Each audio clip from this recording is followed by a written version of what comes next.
It's one of the few things I get nervous about. Not nervous, but like, oh, what do I do here? The start of every podcast. Oh, yeah. It's like, all right. Once we get off to the races, we're all good. Turn off your volume. I think I did. That should be the second thing that you think of. You said it, and right when you said it, the volume came on. I'm pathetic. It's not even funny anymore. It's just sadness. This podcast is brought to you by Hover. If you go to hover.com/Rogan, you can get 10% off your domain name registrations, plus a lot of stuff Hover provides for free, like Who is Privacy. What Hover is a company that's owned by the same folks that own Ting, and with the same sort of ethics behind them. They just want to put together a cool website where you can, buy a domain name fairly easily and do it all like ethically, and have it set up, real simple, easy, intuitive. I just used it the other day to register some websites. I'm going to go into porn business, son. Are you really? Yeah, not really. No. What I'm going to do is talk. claymation porn. Oh. I'm going to make like little fake things. Fuck. No. That's not what the website's for. I just had an idea. But anyway, it was easy to do. Super easy. Just go and register it. And as I said, if you go to hover.com/Rogan, you can save yourself 10% off. Sweet baby Jesus. Look at this. I looked up DuncanLovesBabies.com, which is available, and Duncan does love babies. I love those little sweeties. But then, it gives you, the other available domains that you can buy through Hover, and it just goes from DuncanLovesBabies.net to Chicago Babies. But Chicago Babies is $488. Listen, just don't connect the dots here. Let's just move on. Do you have a baby in Chicago, Duncan? Yeah, forget it. Just move on. Duncan, you've been having babies? Oh. What? I love them. Your baby. Yeah. Just because you love them doesn't mean you have to have them. That's it.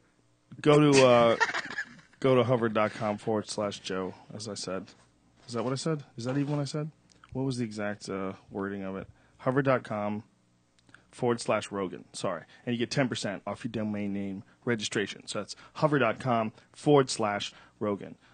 We are also brought to you by Onnit.com. That's ONNIT. I've done this commercial a fucking billion times.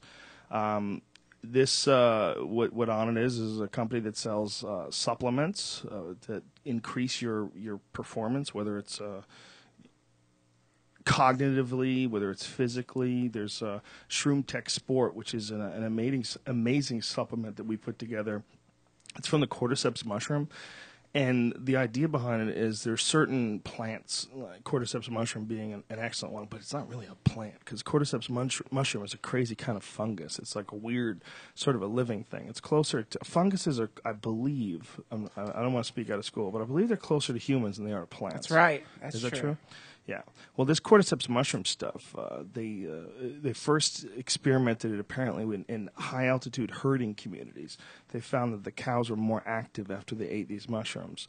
And so they kind of put it together. And the way it's grown like on caterpillars or some shit. It's like this really freaky fucking process to create. But what it is it's an amazing endurance supplement. It's fantastic stuff. It's like really obvious effect if you have like a brutal workout. If you're going to go do a spin class, Duncan, and get ferocious to some 80s music. Some fucking Pat Benatar, and you're like, yeah, right? It's just an excellent supplement for endurance. So anybody doing jiu-jitsu, if you're doing kettlebells, anything along those lines. It's got a lot of B12 in it as well. Real noticeable effect. Alpha Brain is another supplement that we have that I swear by. I've been taking this shit forever. But I've been taking nootropics forever, too. I just think it only makes sense to me that if it's possible, as long as I'm not starving, as long as I have money to buy supplements, and if you don't, spend your money on healthy food. But if you have the money, I would always think that what is like really important? Speed. What is really important? One of the things that's really important to me is the way my brain functions. You know, because I know it's variable. I know there's a big difference between the way I am when I'm hungover. There's a big difference between the way I am when I'm jet lagged and when I'm in the groove, when I feel great and my words are flowing and conversations are going smoothly and like you're in the middle. I don't know what the fuck causes that, okay? I think it's a bunch of things. I think it's rest, but I also think it's health and I also think it's nutrition. And my experience with, started off with Bill Romanowski stuff. It's called Neuro One. And he created that because he got a bunch of concussions from playing football, famous football player. And, you know, he was fighting against it. And one of the things he did is try to improve the quality of his brain, improve the quality of the functioning of his mind. So he started experimenting with various nutrients to do that. And that's sort of where Alpha Brain took it from there. We just tried to put together the best combination of what we know so far about these things.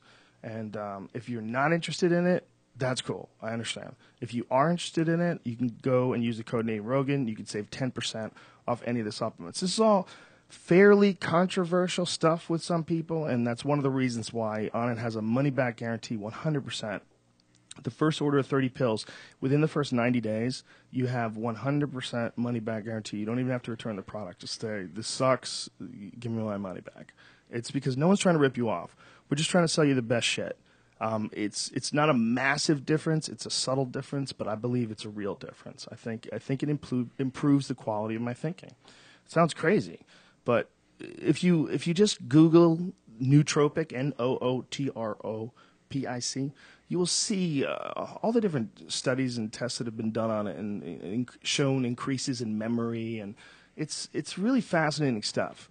And very controversial, as I said. So It's a fake butt. that's a real butt. That's That's Whitney. a fake. Really? Oh yeah, that's real. Wow. Yeah, she's in shape. She's on it. Oh, forgive me. Oh, forgive You me. did there. You know, I've talked about this supplement company so many times with so many podcasts. It almost seems ridiculous, but it's just something I believe in. I believe in the ethics of the company. I believe in the message. I believe in trying to give people shit that makes your body work better. I'm huge on that. I think it's super important. So I'm psyched to be working with them. And again, use the code name Rogan, save 10% off any of the supplements. Is this Dr. Laser or who's this guy? I don't know. That's interesting. That's Heath Herring. Oh, really? Yeah, Heath Herring's a former UFC fighter, former Pride fighter, legend, MMA legend. I think he's a pro poker player now. Crazy, crazy dude. Wild man. Look, there's an asteroid, so it doesn't matter because everyone's going to die from this asteroid. I think Onnit is just saying, live it to the hill, bitch. I don't know what they're saying. No, that's a dream. That's just a dope. That's an alpha brain induced dream. That sounds scary as fuck. Yeah, it doesn't make sense.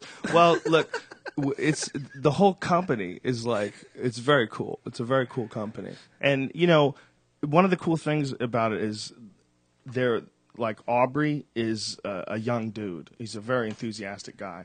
And occasionally they do things that are like just a little bit silly, you know, but it's not with bad intentions. You know, he's just all about going after it and getting it.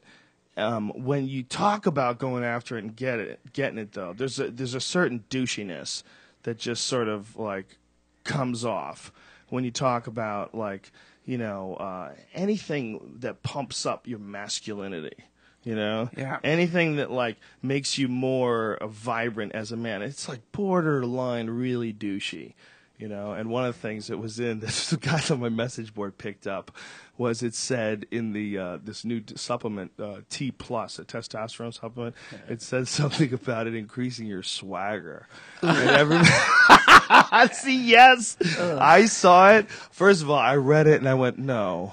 I was just like, no, please. They didn't really write swagger. So bad. But it was just, for a lot of young dudes, that's a cool thing to say. Like, yeah, you know, it's just my fucking swagger, everything. I mean, are you being honest? What is swagger? Isn't that important? Isn't it important to have like a sense of invigoration? It's just such a douchey word, unfortunately.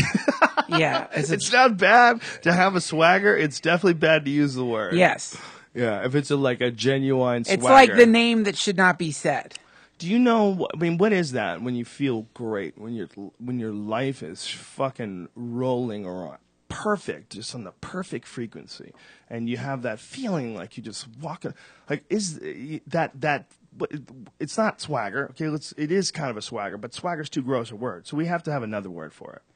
What is that feeling? That feeling like when you're at your best, like wow, I'm about as happy as I think I've ever been. Being in the zone. But what is that? Whatever it is, you can't call it swagger. No. And on it. So thank you, Rogan board. For You know who would know that? Axe, the people that makes Axe body spray would probably have a good answer with that question. I don't think they would. Even they would be perplexed. The other thing that the Rogan board pointed out was the T Plus supplement has an ad where it's a dude Kissing who's like his super heart. power lifter guy. He's like one of the world champion power lifter guy. He's like huge, enormous guy. And the end of the ad was him at a bar with two different girls. And they're like, this guy. Yeah, but look at this. He's stretching. No, he's kissing He's it. not kissing He's it, kissing. He made just that noise. spit on. He did not. He's not licking his eye. Go back and look Yo, at this video every time we Like watch he it. just found stretching. out he had an arm. He's stretching. What is this thing? You guys don't understand what you're talking about. He's about to lift 8,000 fucking million pounds. Some guy's enormous. But the commercial is, I mean, the dude's a legit power lifter. The idea is that it's a supplement to increase your body's production of testosterone. But at the end of it, it was him with two little hotties at a bar. And it was like, no. You look at that. He just grinding cocaine up. That's That's alpha brain. That's powder, son. That's how they make on it. That's an enormous person. Damn, look at that swag. Do you think he's got swag? He's For real? Is that swaggering. swag? Yeah. Would you just say, would you not even say he's got swag? Would you just say swag? No. How would you rate? I'd run from that dude, honestly, if I saw that. Cue the music, man. Use the code name Rogan to go fuck yourself. The Joe Rogan We love you. Experience. Duncan Trussell's Train here, by bitch. day, Joe Rogan podcast by night, all day. Powerful Duncan Trussell. Hello. You're back, man. I'm back. Back from the precipice. Back from the precipice. Well, none of us are ever back from the precipice, yeah. but I saw a big sign today. It was something about surviving cancer. And the lady was smiling and laughing, and she was like holding a baby or something like that. And it said something about surviving cancer. And I thought about it. I was like, we don't really survive shit, do we? nope. There's no surviving. Yeah. And well, I mean, I think we do for a little. We put it off for a you little. extend the amount Yeah. of time that you're sentient. You extend the amount of time that you have consciousness. It's a very funny thing. It's like our age starts the moment the matter we're composed of wakes up to an awareness of itself and stops the moment it's not aware of itself anymore. Yeah. But what we are, that's not really our age. It's much longer than that. And surviving means you've extended the amount of self-awareness by some number of years. But it doesn't really... Surviving this is something I've been talking about on stage. The whole surviving cancer thing it's an annoying term to now I'm a cancer survivor. That's what I am now. I don't want to be that. It's so many other things I'd like to be represented by than that. That's not that, I mean, anyone out there who's fighting cancer right now, by the way, keep up the good fight. There's a whole brotherhood that you find out there of people and sisterhood of people who are dealing with this shit, and it's beautiful. So I don't mean to denigrate your struggle that you're going through. It's just, I wish there was another word for it than survivor. It's such a dire term. It's such a dire term. It's like you just climbed out of a dragon's mouth or a smoldering car. I think there's a real problem whenever you label anything. Call people, a cancer victim, a cancer survivor, a cancer success in the war on cancer. Whatever. Whenever you automatically categorize it, Yeah. it falls into this sort of package. They want to classify everything, man. Yeah. I mean, even not just fucking, and by the way, it's fine. I'm a cancer survivor. I don't.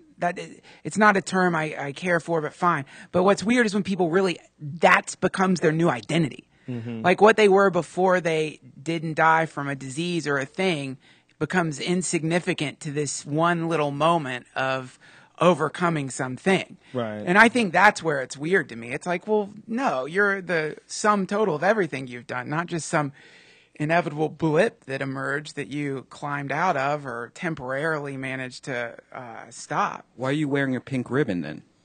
How do you know? How do you know what's tied around my cock? It's a cock ring. Who's the first sick fuck that figured out a cock ring? I got to figure out how to get more blood in my dick. How do I do this? Let me just Have you ever clamp this tried bitch one? down. No. It seems like it might be a good idea. I've done the finger cock ring, though, when you're like a little too drunk and you can't quite get it hard, so you like squeeze the base of it to keep a semi I didn't know going. about that Yeah, trick. I didn't know that either. How do you not know? Who's that guy? How do you not know? How do you not know about this? Clamp your dick. Oh, Jesus, you don't know about this, Duncan. Come on. Yeah, you never, that was one of my bits. Way back in the day. I'm like Hugh Hefner or something like that. Clamping the base of your cock. Yeah, I forget. It was, yeah. Yeah. It was Hugh Hefner. Yes, yeah, it was like Hugh. And then it was, That was Hugh Hefner had said in this magazine, like they were asking him, like, hey, you know, you date like these 20-year-old girls. What did they feel? How do they feel about dating you? And he said, well, they feel very lucky. This has always been a dream for them. And then, you know, I had this whole lucky living Yeah. the dream. I remember that shit. Oh, squeeze the base of it. I've got a semi going. Lucky girl. That's three-quarter cock. Lucky. To squeeze the base of it to keep a semi going is as old as time. So some dude figured out how to do it with like a rope. there's this girl that hangs out at the Comedy Store, and her mom was a famous Playboy person that dated Hugh Hefner. And she was saying that one time she had those balls inside of her, those bang wang balls or whatever they're called. Yeah. And then he went down on her, and one came out and choked him, and she had to like save his life. Oh my God. You fucking freaks. That's the universe trying to kill you. That's great. Yeah. Eating fucking balls that shoot out of your BBs. chick's snatch. Great Big, way- giant lead shot.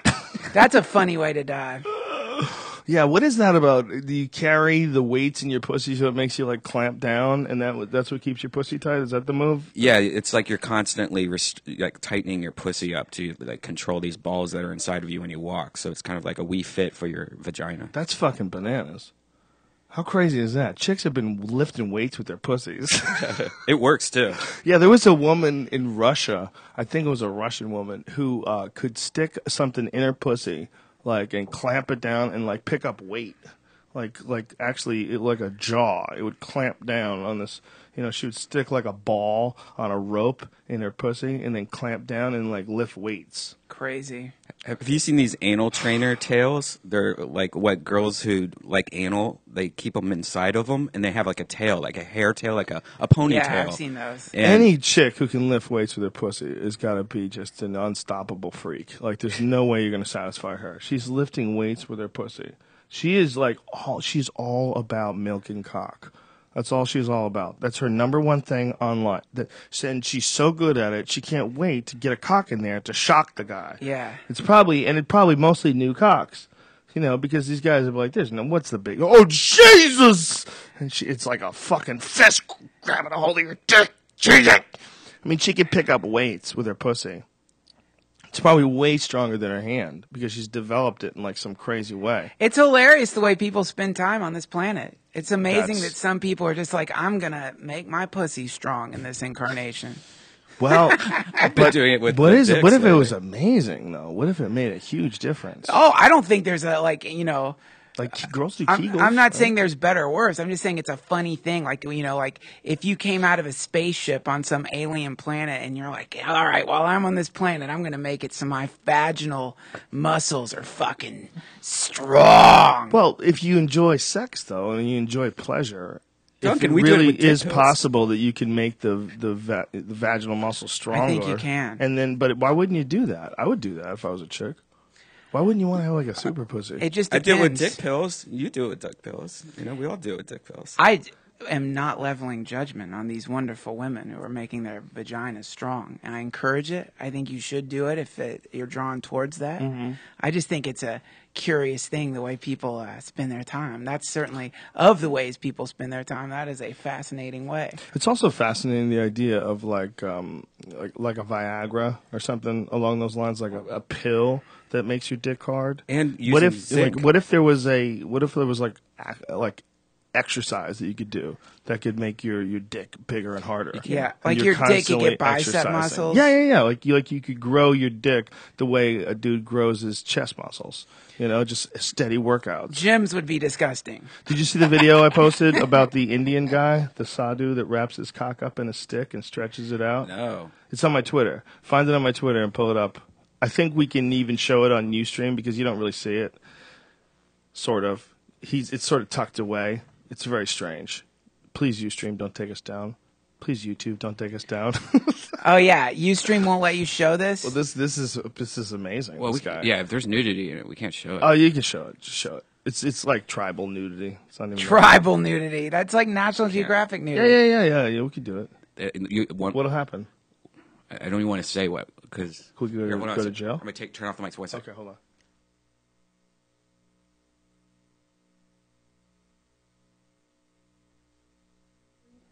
It happened to me already a few times. Why don't you just describe it in a very picturesque way? I just had it happen. Damn. Is there a way you can stick like a little bouncing ball over his cock and balls? Maybe. Take a look at it just yourself. go to your Twitter page. Take a look. Yeah, okay. Just go to my Twitter page. But I tweet. I'm a chatty bitch. I tweet it up. Yeah. You're gonna lose a lot. I mean, if you do like the dick pills and use the ZMA like I've been doing, I think I do not do those crazy. If I was gonna do a dick pill, I would get the real chemical. I think you're taking a crazy gamble with these fucking 7-Eleven drugstore. I know. I'm reviewing them, and I've gotten to the point where like I realize 7-Eleven takes the safe route. Like their products are a little bit weaker and not safe. But you go to some of these like miscellaneous gas stations that they don't give a shit. There's like these things called like ML2, like good for 2 weeks, and you're like, how is that even possible? And then so you take it, and like on the cover is just like a skull, like in a boob or something. Well, the way they're getting away with it, as Aubrey told us, was that they're taking giant amounts of generic Cialis and generic Viagra, and like those chemicals are not that expensive, and you can get those chemicals, and if you sell it in like little single serving forms at a gas station, it's actually like profitable. So these crazy fucks are just selling Viagra. Yeah. It's Cialis, Viagra. I should go grab the one that's in my car and just show you how ridiculous this one is. You also should really listen to what Tim Ferriss said. Oh, I know. Tim Ferriss, who's a brilliant guy, has a great quote, and the quote is, he doesn't believe that there's a biological free lunch. He's like, anything that's has that positive an impact in one direction will have most likely an equally positive reaction in another direction. It's very possible that it could cause real issues. You're talking about something like super potent. Yeah, isn't that weird? Why is that? That's a fascinating thing, that one thing, there's always a weird trade-off or whatever it is. But, I mean, what could it be? That your dick doesn't work without that stuff? Is that possible? I think with dick pills, it's better to burn out than to fade away. Rise up, gather round, rock this place to the ground. Pyromania. Dude, you just went Def Leppard on us. That's right. That's hilarious. Yeah, well, you might have a good point. It depends on, would you rather have I don't do it every 20 day. years of life left with boners or 30 years of life with basically you start out with a 3/4 chubby this year. I only do it half a chubby next year. But it shuts off within 5 or 6 years, and then basically the rest of your life you just walk around. I only do it when I go to strip clubs for the most part, unless I know that there's a guaranteed good lineup of sex that night. Oh, yeah. Well, as long as you're not abusing it, Brian. Yeah. I just don't know if that stuff's safe. I mean, I don't know. What's the studies on taking that? That stuff Taking you boner gave pills. me, Brian, those boner pills, Yeah. those things are magic. Well, dudes are not supposed to take them if they're on nitrates. Is that correct? Like men who have real serious heart issues, I believe. Yeah. If you have a very serious heart issue, you also shouldn't be fucking like a 12-year-old. Yeah. And Yeah. these things make you should. Well, it depends on what What a way to go. That's the way to go. Which way to go. It's a great way to go. It's a great way to go. But those pills you gave me, The Hot Rod 5000s? yes. Those fucking things, those give you like first time you see porn when you're a Terminal boners. Terminal, like insane Hiroshima boner. You know why also, and then why it's sold where it's sold, because it's sold for gay people to go clubbing. Oh, Jesus. But, I mean, us straight guys can take advantage of that. All that boner. Yeah, and the and the fucking thing, man, it says on it, I researched this stuff. It says, and this made me think that Aubrey's Cialis theory was totally dead on, because on the website it says that the ingredient is crushed up ants. I know, ant boners. But that's something someone lying says. It's just like, say anything, nobody fucking cares. If they have great boners, they don't care what it comes from. You could say anything. Crushed up ants. That's hilarious. That's exactly what they would say if they were totally bullshitting you. What is it? Oh, it's bugs. Crushed up You ants. give a fuck what it is. It makes your dick hard, son. It's What's with the questions? I'm trying to sell some illegal shit. Yeah. Yeah, I mean, does the Food and Drug Administration ever shake loose a tablet and there's not an ant in this fucking thing? Do they shake loose tablets? And then, by the way, it might be possible that there's a toxin in certain ants that could give you a hard-on because they know that spider has it. Sure. There's that spider in Brazil, the walking spider. Apparently, it just wanders around the ground. And if it stings you, it gives you the most impossibly painful boner where your dick splits open like a ballpark Frank. Like, literally. Yeah, you're done. It's super duper toxic, okay? It doesn't just give you this ridiculous boner. Most of the time it kills people. But if it doesn't kill you, your dick is done. Your dick's broken forever. Why do we allow that to exist, that spider? It's a redlining dick bug. It just redlines your dick. It's like taking a engine deep into the until the fucking piston starts smoking. God yeah, damn. I don't know why we allow that, but Jesus Christ, that's a scary fucking animal. Insect, rather. You dilute it down enough, you mix it with enough Yes, of stuff, it's perfect. Yeah, that's spider why. boners. Well, that's what they're thinking now. Get That's, on it, they're, spider they're, boners. they're trying to figure out a way to do it, and apparently that's connected to nitric oxide. And that nitric oxide, I believe I'm saying it right, is what is in a lot of those like NO2 explode, like all these different sort of supplements, these like pre-workout supplements that get people pumped up. Because apparently Viagra, Cialis, all those things, they're performance enhancing as far as like your body's ability to pump blood like through itself. It makes you more efficient, and it gives you an endurance benefit. Huh. That's why I do it. Yeah, so they're making it. I believe it's illegal in the Olympics. I think you can't be on. I know you can't be on that Provigil. That Provigil is illegal in the Olympics. They test for that shit now, and I believe they test for this as well. Yeah, man, that Provigil's pretty awesome too. I just found this. I started looking up like my favorite authors to see if they were on speed because and like the majority of my favorite authors are on speed. And that really got me thinking, man. That really got me thinking. It's like, because Provigil, Adderall, these are modern, this is speed. Right. It's speed. And forgive me for saying this, man, but my experience with speed and Alpha Brain is speed. Like, you can call it, I'm sure it has like thought enhancing things, but it's speed. When you take that drug, you feel You feel like Alpha Brain makes you feel speedy? low level Adderall. Wow, I've never done Adderall, but what Alpha Brain does for me, it never makes me feel like accelerated. It makes me feel like smoother. It gives me a mild speed bump. Wow, that's interesting. When did you are you doing the old formula or the newer formula? The new formula is more conservative because some people were having headaches. It was the old formula, and it would make me feel weird, and it did give me weird dreams. Yeah. Oh yeah, the dreams. If you take them like right before bed, I mean, dreams are weird. It's like I don't know how to guarantee a dream. People go, I took Alpha Brain, man, fucking no dreams. You might have, you just don't remember them, okay? And I don't know why you remember some and why you don't. I'll go like days and not remember a fucking dream, and then I'll do some Alpha Brain or something, and somehow or another I'll catch a dream. I'll catch a good one that I remember, and I'm like, what? And then I'll start remembering a bunch of them. Dude, you dream every night. I think. I had a fucking Alpha Brain dream where I was in a garden.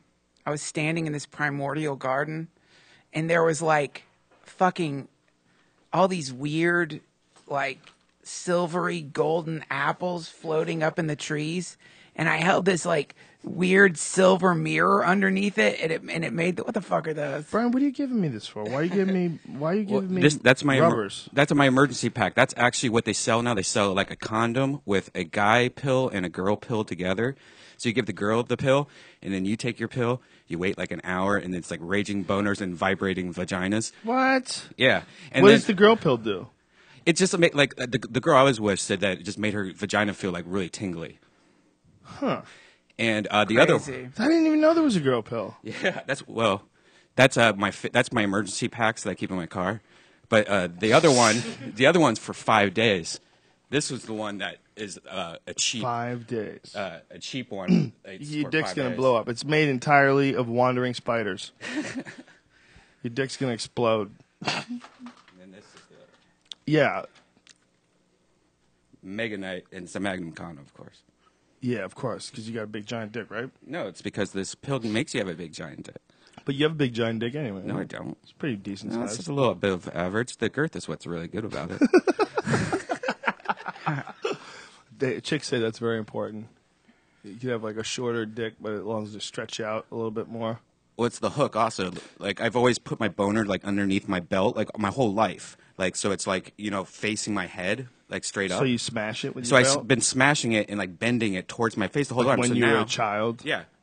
Like, I still do it. Like, whenever I have a boner, I just put it behind my belt. And then sometimes I forget about it too long and it hurts. So you're like stretching your dick out the So way it's- those African ladies do with their neck and those rings? Well, it points it towards your own face. It makes it bend and grow towards your own face. I which- don't think so. That's an urban myth, son. No, That's just the let me shape show you. shape your dick's born with. Some people are born with curvy ass dicks. The only thing that would really do it is trauma. You can get a broken dick. There's a dude named Ray Elby who is an MMA fighter who posted a picture of like a bunch of blood and some shit and told his story on the underground. A girl got on top and she just landed on his dick and broke his dick and it started bleeding. That can happen apparently.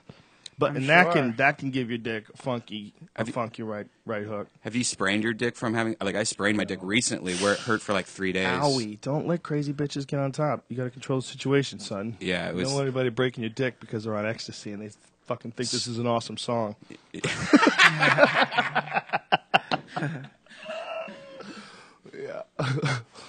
Yeah, a girl can do a lot of damage. Yeah. If she slips. She and fell then on it wrong. She taints you. She taints you right on the crown. It's boing right the bone on your dick, especially if she's got some good fucking thigh muscles and maybe she plays volleyball or something. Good at jumping. Duncan, I was listening to your podcast the other day, and you said that you've only had sex on the road once. Like, you don't take That's right. advantage of the like. I've being seen at a it. club. I've seen it. I saw a beautiful crazy girl trying to get Duncan to sleep with her. Do you not? Are you not a horny sex maniac? Or? No, man. I'm really. I get really fucking horny, but well, there's two things. One, I tend to have a girlfriend, and I'm monogamous, so I that's one thing. But when that's not happening, then generally there's this. It's like I really get in my head about it, and so I overthink it. Like, I'm way in my head about everything. Like, I live in my head most of the time. And when you there's good things about living in your head. But when it comes to fucking and jumping into this primal animalistic state that creates the best sexual experience where you just let go and it's more difficult to me, especially out on the fucking road. Because, I consider the lead up to it and I consider the follow like after you fuck, you know what I mean? And it's like, because porn is the ultimate, because with porn you jerk off to porn and that's it. You don't have to like walk porn to the door. You don't have to like have like with porn it's done. It's not going to call you up. Like, porn that you've looked at is not going to call you up and be like, I'm fucking pregnant. Right. You know what I mean? It's just done. And so you just get this middle thing. When you watch porn, you don't see the beginning. You don't see what happens right before the porn shoot, or God forbid, 10 years, the girl like walking in on her dad fucking a dog or something, or getting fingered by her uncle. You just see this incredible, beautiful, primal moment of fucking. And you don't see afterwards, after the porn shoot. You know what I mean? That weird moment in the car driving back from a porn shoot, you know, you wipe a little jizz out of your hair. Right. You know, that whole thing, you just get that one burst, right? So on the road, it's like fucking on the road. It seems like there's a lot of pitfalls there and a lot of weird dangers. It's a lot more than just like, you know, what would be in a 70s movie. But like I said, I think too much. You know what I mean? I think I'm clearly overthinking it. Satanists are all about doing that stuff. You know, I had a friend who was a Satanist, and he said that in life, and I remember it was it's really rough when a Satanist says something that seems like absolutely true.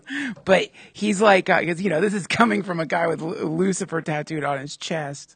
But he said, you know, in life, he said, hell is not some place where you burn forever. Hell is that moment that you're dying.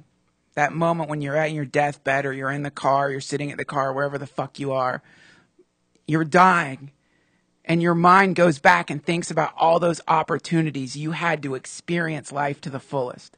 All those chances you had to dive into life and suck the marrow out of life, and you didn't out of fear. That's hell. Now, that was coming from... No, hell's way worse than that. Because that, you could just jerk off and take a nap, if that's what your life is. That's not that bad. What do you mean? Being disappointed in life is not as bad as being tortured by Mongols. In your butt. That's what I mean. Well, I mean, he was saying hell doesn't exist. You know, the whole Christian idea of hell is nonsense. That the only real hell, since there is no hell, absolutely. If there was a real Christian hell where demons fly down and put their balls in your mouth and like slice you into bits every 5 minutes. Wouldn't you be surprised if there actually was? A How hell? fucked up would that be? If there was a hell? If hell was real. I mean, think about how fucking stupid you would feel. If you were actually like being confronted by demons, they were flaying your eternal soul. You'd be like, motherfucker, I can't believe it. They warned me. Yeah. Can you imagine how crazy it would be if you got down there and there was a devil? Some dude, he's got goat horns, like, you did not believe, now you suffer. Yeah. They just start ripping you apart piece by piece over and over again, and they put you back together again for eternity. Well, see, this is the funny thing about hell, man. When you want to really get into the hell talk or the hell trip, I know people who've had hell trips. You've probably never had the hell trip. Like they bad tripped and felt like they were in hell? Where you start thinking like, I mean, because look, when we're talking about hell, we're talking about a torture chamber created by, and obviously I do not believe this, but if we're talking about hell, it's a torture chamber created by the creator of the known universe. So it is the most advanced torture chamber that could possibly exist because it's created by the most advanced being. Psychotic in this case, but the most advanced being. So in a real torture chamber, your means of torture are not going to be so obvious as like burning fire and it burns your skin. Right. The first thing you'd want people to think is that they're not in a torture chamber. You'd want them to think that there's some hope for like peace. So as long as they were hoping for peace and thinking that there was going to be some moment of tranquility, it would like increase their levels of disappointment to the maximum. So that's the hell trip. The hell trip is where you start thinking like, oh shit, this is it. This is hell. This is the ultimate torture device devised by some maniacal, insane god that everyone's popped into. And instead of like remembering where they're at, they're just like, oh no, this is totally normal. I gotta go through traffic in the morning. Got to go through 3-hour commutes. You know what I mean? That's hell. You don't even know you're there. Maybe slowly you start. I don't think that, by the way. The opposite works too. You know, you can also think that this is heaven and you're just too dumb to see it. You get to, you can pick with those two different like mythological constructs. Or just abandon those ideas and just deal with the present because it's the only thing you really know. And we do know that when you live in hell, like when we use that, oh, that guy lives in hell. Yeah. It's a series of shitty choices, a bad circumstance, bad luck, a combination of all the above. And most of the time when you use that term, a guy lives in hell, you're talking about a guy who's under someone's thumb. Whether it's whether he works for some crazy company, that, demands him working 16 hours a day and his weekends. And, there's a lot of guys that live in hell that are like executives at studios and stuff like that. Like, those are crazy ass jobs, working in, there's, I'm sure, like, stock market along those lines, like anything financial. There's probably a lot of people that are forced to work crazy fucking hours, right? That's right. And if you have, like, real restrictive work conditions, you have to wear a suit and tie, you have to fucking be very formal around the office, nobody can fuck around, nobody can relax all day. Most of your day is just buttoned up and locked down. Yeah, man. That's definitely one version of when you hear people say that they're in hell. It's but still, there's this idea, Krishnamurti. You ever heard of Krishnamurti? No, what is Jay that? Krishnamurti. He's this philosopher, the Indian philosopher, who was like this kid who was discovered by the Theosophists, and the Theosophists were this strange spiritual group. And I don't know a lot about them, but Madame Blavatsky was the woman's name, but they spotted this Indian kid at the beach, and one of them was like, his aura is amazing or something. And they sort of took this kid in and groomed this child. And he eventually became this brilliant philosopher. And as part of his like evolution, turned his back on theosophy and said, it's more, he got really into the idea of being in the moment. And I actually, on one of my podcasts, I put an awesome sound clip of him talking about how the past, you carry the past with you. The past is in you right now. It doesn't exist. There's no past. There's just your encoded memories of things that have happened. And the future is something you create through everything that you do. But there's no future either. It's like you're this packet, like a DNA packet. The way their DNA sort of spawns a specific type of cell.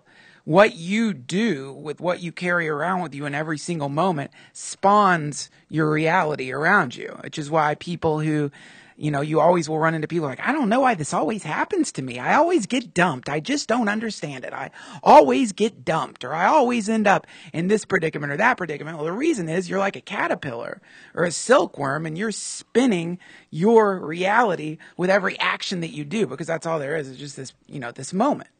So you end up with a shit boss, and you've ended up there just because you've been deluded by by your perception of time. That's the fucking trick. Because people listening to this have a shit boss, shit wife, shit girlfriend, shit husband, shit whatever. You know what I mean? And in this awesome sound clip, Jay Krishnamurti says, the only thing that you can do is right now at this moment, make a radical psychological change in your apprehension of the universe. At this moment, with the shit boss, with whatever. It takes this radical, you have to break free of everything you've been taught. Because we've all been taught to think that there's a future, and we've all been taught to think there's a past. There's also an issue that people have that this narrative's been sort of spelled out for us by our parents, and then as we get old enough, when we get into our 20s or in our 30s, we really understand it. We're like, oh my God, they were just clueless folks just like we are. Yes. The idea that anybody had a handle on how to do this right. And then you just look at the fact that these people, your parents and my parents are from a generation where they got to our age before there was an internet. Right. They're literally, they're different human beings. It's a completely different style of human being. That's right. It's human being 1, we're human being 2. And there's human being 3 that are being born right now that will only know insane levels of technological proficiency from the time that they're aware when they're 3 or 4 till they're dead when it's insane. That's right. This is the strangest times of all, and no one knows how to run it now. No one knows how to figure this out. No one knows. The more information keeps coming in, the weirder things start getting. The fucking meteors landing in Russia, the fact that no one even saw those coming, and that there was a giant asteroid that whipped overhead within a day of that. Yes. And it was inside the outer band of satellites. There's a lot of weirdness to this world that we live in that we're just not taking into consideration at all. Right. Well, fuck yeah, man. Yeah. And it all and generally with people, it all that thing where we just don't think about them as a species. we are living in the same way a modern individual lives. Yeah. The species as a whole is living in a state of delusion. The species as a whole is pretending that the most important thing is solving whatever little religious war or territory-based war or economic problem. They think that's the most important thing. And the way we're living as a species is all based on the notion of there being the individual instead of the totality of the race. Mm-hmm. So this way of living is one of denial. So the human race right now exists on a planet where we blow each other up every single day, fight these ridiculous wars, fight against each other, and completely ignore the fact that we are floating in the void. And this planet, on the regs, gets smashed by fucking meteors. Mm-hmm. Now, why the fuck would we not, be doing the obvious thing, which would be in this situation, if the first thing you would do is figure out, okay, let's come up with a foolproof way to control meteors.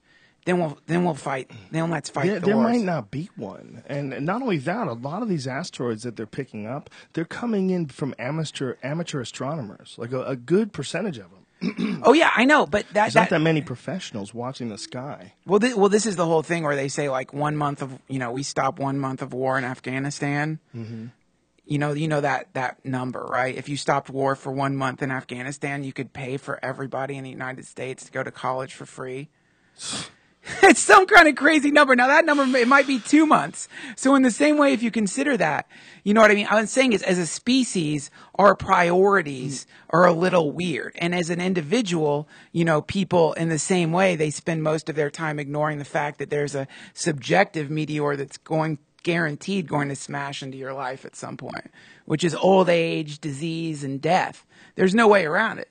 So people spend their time ignoring that fact as well. It makes sense in a way. I mean, thinking about it's so fucking intense. It's a lot easier to worry about your own personal problems, the little things, Yeah, I want to find this military budget cut thing, if that's true. That 1 month of the military budget, if you cut it out. Yeah. It wouldn't surprise me. Just find out what the yearly military budget is, and it's like, look, this is the fucking thing that Neil deGrasse Tyson posts, which is like the picture of the meteor or whatever, and this is why we need to work. Mm-hmm. This is why I need to work on the space program. Well, fuck yeah, we do. You know what I also think? I think that school should be free. I think we should be paying for whatever it is, college, high school, everything. I think school should be free, always. I think it should be free and it should be encouraged, and we should pay for it with our taxes. I would rather pay for fucking like a really high level school that kids could go to even if they're poor. I would way rather pay for that than pay for more military bullshit, more drones. Absolutely, drones above. I mean. You could do that. That could be something that could be done. Sure. I mean, that's the thing. But it can't be done as long as we're confused as a species into thinking that there are religions that are more important than religions, or countries that are more important than other countries, or people that are more important than other people. As long as we're stuck in that modality, well, then we're never going to fucking wake up to the fact that we have to shift, And it's saying this stuff, suddenly sound like you're singing goddamn a John Lennon song, but it's like that fucking hip. That motherfucker. The only problem I have with John Lennon is he was banging Yoko Ono. I'm like, Jesus, dude, you're John Lennon. Don't hate. Don't hate. Don't hate that sweet YO. Sweet please. Asian hippie pussy. We've shown you the video of John Lennon with Chuck Berry singing when Yoko Ono starts screaming into the microphone. Like, yeah. Bill Burr does this bit on it. If you haven't heard this, you have to see it on YouTube. Go find it on YouTube. Bill Burr, Chuck Berry, Yoko Ono. It's fucking hilarious. But back then, wasn't Asians more rare? Like, it was like almost like dating a, I mean, because like all the war and stuff like that weren't matter. Easy to find. She's a dingaling. I mean, when we were in Florida, it's like dating a red panda. It's not that important that a person's race. It's not that important. It's like, who the fuck are they? That chick's a loon. Yeah, but that was probably so in back then. Yeah, but that was probably like dating. I can't hate. That's what he loved. I don't blame him. It's the only thing that I disagree with him on. Everything else, I think he was brilliant. He's pretty brilliant, man. Well, I don't think anybody ever gets the whole package correct. Well, no, man, not in one run. How do you know if this is your? I'm an old soul, you know. Everybody always says that, you know. I think I've been around before. I think I've had many lives. No one ever goes, I think this is. I was a rabbit in the last life. Yeah. And Yeah. I'm fucking. This is my first time as a person. Yeah. Nice to be on board. Yeah. No, everybody is. I'm an old soul. Well, yeah, there are a lot of people, a lot of Cleopatras out there. Yes. A lot of Cleopatras. Everybody in their past life was doing something awesome. Ever Yeah. notice that? Yeah, no shit. No one ever finds out they were just homeless. Just losers, shitting on themselves, sucking dick for homemade wine, Oh, man, that would be so fucking great to begging for crumbs. be able to, like, remember all those things. It'd be so great just to know, you know, in the way they can do your DNA test, and they're like, whoa, you're like, you know, partially Scottish, and there's some Native American in there. It'd be so cool to, like, analyze all your particles and be like, oh, yes, 4% of you came from the Alpha Centauri star cluster, and the other 2%. Right. You know what I mean? It'd be super cool to know, like, God. just the various star particulates that you're comprised of would be incredible. Or animals, like you're 7% cat. I heard this, and I'm not sure if it's correct, so there's a disclaimer before I talk about it. But they were talking about, fuck, I can't remember this now. I'm trying to. It's too weird. I'll get back to it. I'll get back to it. It's I'm trying to remember how it goes. I don't want to fuck this up. I'm gonna look it up and make sure that I get it right. What about that Quentin Tarantino video? Oh, but before that, what were we just talking about? Just before that, We're talking about tracing your weird DNA back, and I don't know. I can't remember how he got there. We're talking. oh, that was what it was. Okay, so this is the I don't know if this is true, but they believe that within the next 100 years, they will have a computer that is powerful enough. You ready for this? To take into account everything that exists today and use it in a numerical equation that will show everything that ever existed and every action and interaction that ever took place in the past in order to get to that position. So they'll basically look at all the buildings, they'll look at all the people, they'll look at literally every component on Earth. And that computers will be so powerful that from seeing what exists now and knowing the amount of time the Earth has existed, the computer will be able to paint you an incredibly accurate, absolute simulation of every single action in its form, including whatever words you said to a girlfriend when you were pissed about, that it's all just one gigantic equation. Every time you hit your horn at a red light, every time you said fuck yeah when Highway to Hell came on, all those things. You could literally know everything that happened based on everything that exists. Well, this is what you say it doesn't seem possible, but I your don't. fart theory comes in effect. How do we know if you farted or not? Well, this is the idea, but you're not really totally paying attention. I know what you mean. I was just kidding. Okay.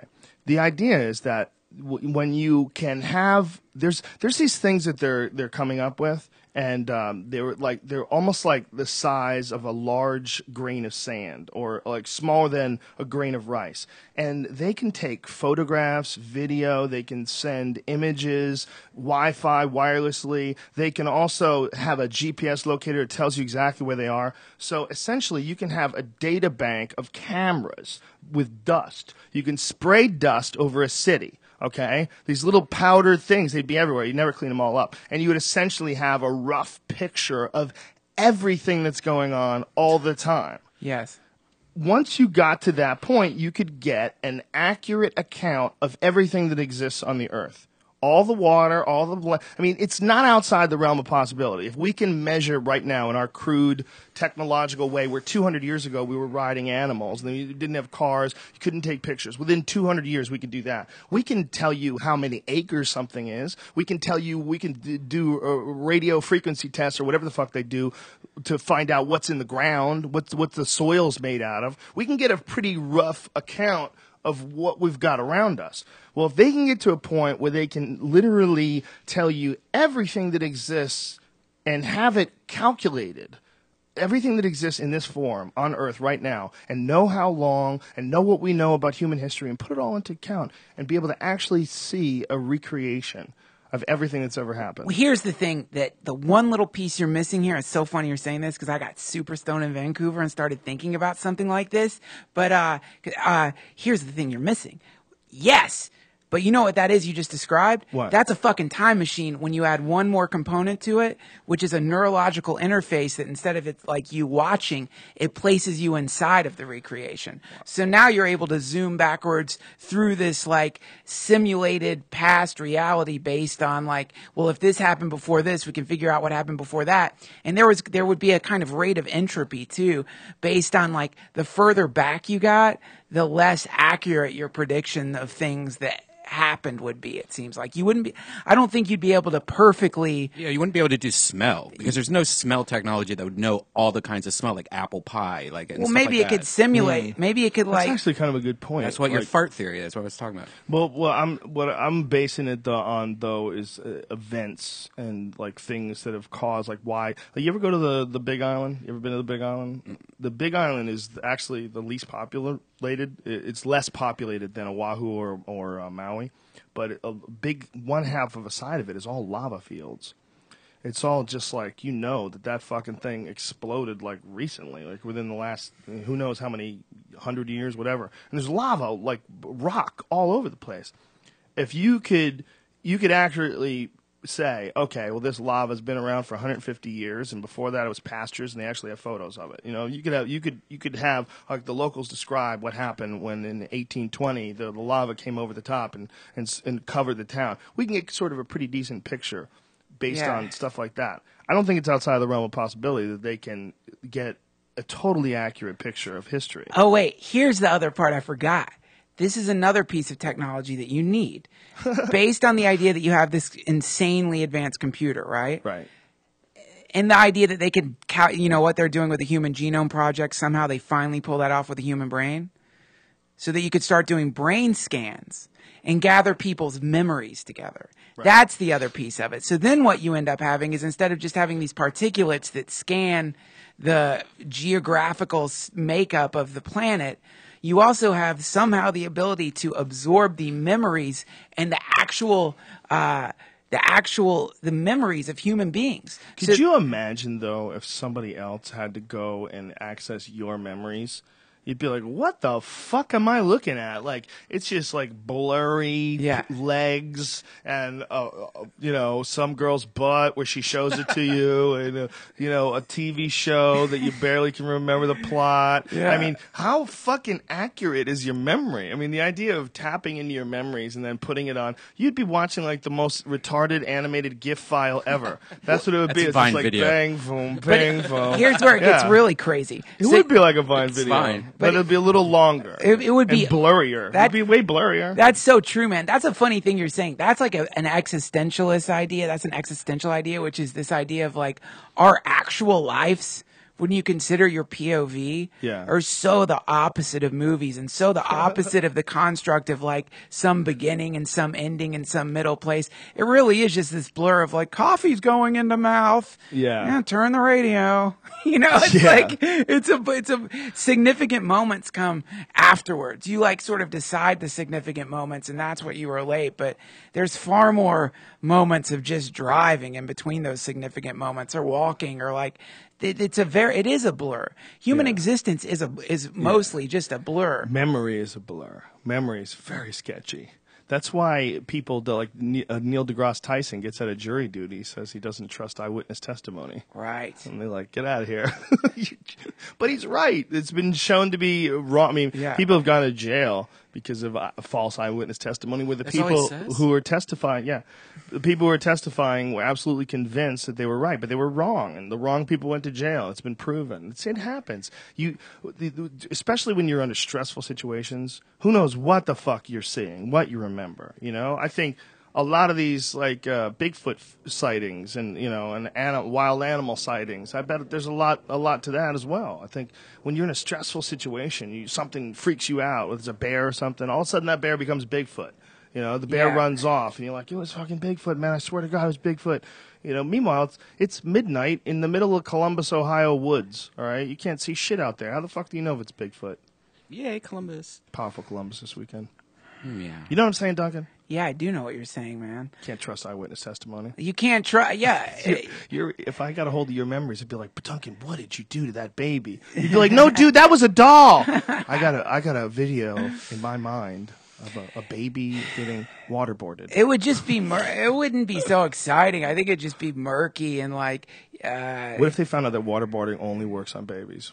And little Esther. That would be incredible if you waterboard babies and they start coughing up Just information. tell you everything they know. In different languages. I like poopy. I like carrots. Would we support waterboarding? If you could interrogate babies and find out what happened before they were born, I think it'd be worth a try. We know Alex Jones believes that Zero Dark 30 was a government propaganda film supporting terrorism. That's not how they got that information. It's a lie. Yeah, man. Yeah, you can't torture babies for information. No Geneva Convention's gonna allow that shit. Do they even have a Geneva Convention anymore? It's like a Geneva flea market now. Oh my God, the Geneva Convention. Yeah, what is that? that? Goes against the Geneva Convention. Yeah, there was that was like a big thing in movies, right? When Always. someone was doing something bad, they're going against the Geneva Convention. Oh, Jesus. Yeah, that's a significant thing. It's like the Constitution. It's generally the criminal knows the Geneva Convention. It's like, you can't do this because of the Geneva Convention. Then he gets left off the hook. The Geneva Convention. The Geneva Convention. Yeah, we need a 2013. We made it past the Mayans convention. Yes. Just get together and go, listen, let's look at this realistically. Wouldn't that be great? Wouldn't that just be fucking great? That's what I love fantasizing about, man. I love fucking thinking about that. That thing that finally happens when everything just, we finally turn away from these ridiculous, our addiction to leaders. Yeah. And you know what I mean? And we turn away from like our addiction to matter, and then, God damn it, man, it'd be so fucking awesome. We could whip. I bet if all of humanity just started working on it right now together, we could whip up a spaceship that would probably travel. I bet we could have a light speed traveling spaceship in 10 years. I think one of the reasons why this podcast resonates so much with people is the conversations that we have sometimes where this is not an alien way of thinking. This is like a really smart way of thinking. It makes sense, and it seems like it would be beneficial to all, including the people that are in power. But if you hear someone saying something like that, you automatically assume that they're a fucking loon. Yeah, I know. You're not allowed to say these things. There's just some basic truths, though. And when you espouse, when you say them, people will definitely get weirded out. Like, when you do say the truth is the continents weren't named that. Right. They've only been named that for a very short time. Yeah. North America was not North America 2,000 years ago. Yeah. You know what I mean? So that's number one. Number one is the names that we've given these things are not the real names. Number two is when you say that this is this country, well, it is right now. Do you think it's going to be this country in 500 years? But for a lot of people, it doesn't matter because it is right now. It gives them like, look, I'm a fucking American. Back off. I'm an American. Keep my Second Amendment rights. Always weird. This is what America's about. Always weird. But America is, in a lot of ways, about those people because those people represent a large chunk of the population. The people that want to keep their guns, the people that, like NASCAR. And that's what they like. And as long as they're not criminals, and as long as they pay taxes, America has to represent them. And one of the ways you got to have some low-level patriotism type thing going on. Well, America. Yeah. Fuck yeah. Yeah. I mean, that's legit. It works. It gets people pumped up. They like rooting for teams. Well, right. Just ape-like people like tribal sort of They love it. things. And those teams are always fucking up. And back in the fucking day, think about, there was a great team. It was called the Christians and the Witches. And they were incinerating fucking witches. And that was also part of being an American at one time. Well, you know Burning that. the witches. You know what having that's a about, slave. right? Killing the Indians. That's just like part of being a Catholic at one time was being an inquisitor. You know what I mean? It's always weird. The team thing is great as from a sentimental perspective. And it's like, I get it. You want to be an American? Great. You want to love the country? Great. I do love this country. But guess what? I love fucking humans. Do you know the story behind what the latest theory of the witch trials? Yeah. Ergot. Yeah. Tripping balls. Yeah. Yeah, that's... Yeah. The latest theory involves a premature frost. Like they were growing wheat apparently, and when they have like a frost, like when the plants freeze and then thaw out, sometimes they get weird funguses. And this one, they did some soil samples and they found that there was sometime around that area, around where they were doing the Salem witch trials, was they had early frost. And they had, I think they found evidence of this stuff, this ergot stuff. It's very common, though, and on wheat. And what it's like acid. I mean, it's basically very similar to taking acid. That's awesome if that's true. Well, they're almost imagine seeing that? positive. They're almost positive. I mean, scientifically, it all lines up because they know that it's happened before. That people have they've gotten wheat that's been poisoned by it, and they've gotten sick and they've had hallucinations. So if you got a whole country or a whole city that's eating the wheat for who knows how long, that's filled with ergot. But there's some speculation as to whether or not it would be still psychoactive after you baked it. I've seen people that disagree with it, but in my opinion, I mean, it seems to be a likely candidate.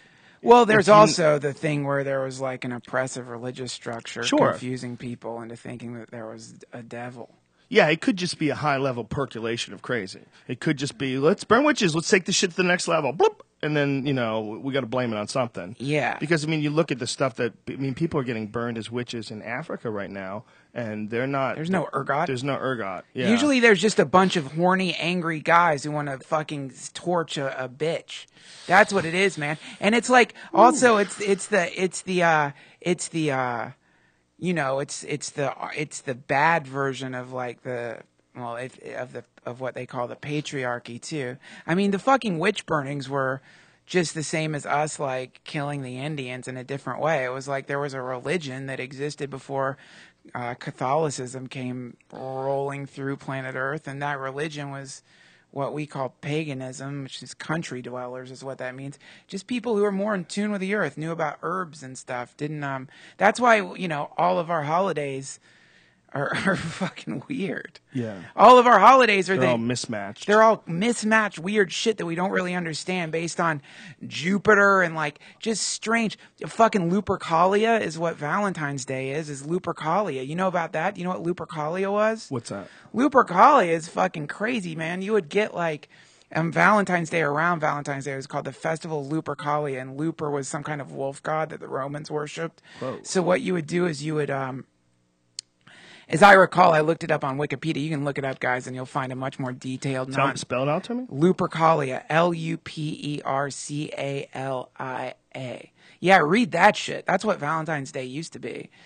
But Saint Valentine, of course, was a saint, a Catholic saint. Yeah, Lupercalia. That's how you spell it. Lupercalia. Wow, this is amazing. Yeah, I've it's never heard very this interesting. before. It's very interesting. Ancient, possibly pre-Roman pastoral festival observed on February 13th through 15th to avert evil spirits and purify the city, releasing health and fertility. Wow. But read what they did, dude. Wow. They whipped. They were like there was flogging involved in this festival. It's very strange. Yeah. But that's what that preceded. That was the religion that preceded the one that is the currently the dominant religion, and that old religion they weren't just like, you know what, we're not going to worship the wolf god anymore. It was that they were getting torched, and I don't think it was based on eating like fungus. I think it was because it's two combating paradigms that don't work together at all, and I'm not saying either one is necessarily logical, but one is more based on the way the earth works, and the other one is based on the way like old dudes try to control people. Yeah. That's where that's the. I mean, dude, this whole fucking Pope thing. To me, it's crazy and hilarious that we even pay attention to what that clown is doing. How is that even making the news? There's some weird fucking group of people who do like the most bizarre ceremonies who I don't even... Sanctioned by governments and mass media. No one calls it a cult. The guy's wearing a fucking wizard outfit with a fish head hat. It's if you tried to do that today and tried to say, I am adorned of God, he has brought to me this information, you set up a shop, they would think you were a fucking loon. But because of the fact that it's been around for a long time, this guy has a direct lineage, we're supposed to take it seriously. We're supposed to take it seriously, and we're supposed to fucking ignore all the shit Catholicism did. Well, how about the shit he did? He released a priest that had molested 200 deaf boys. 200. He let him go, huh? He let him go. Just He let brought him him go. into psychiatric. Instead of bringing in and getting him prosecuted, they brought him in for psychiatric treatment, and this guy went on they went to another parish, and he molested more boys. I mean, it's fucking craziness. He did that time and time again. He took people away from being prosecuted and sent them to psychiatric care, and they're free. They're free to go. Yeah. They're free. They're walking around the street. Some of them are in these huge religious retreat places that they have, beautiful grounds, and these guys are just wandering around, taking care of for the rest of their life, and they're child molesters. There's a place like that up where I live, so that's happening. And they don't pay taxes. They don't pay fucking taxes. That is fucking crazy. All that shit is crazy.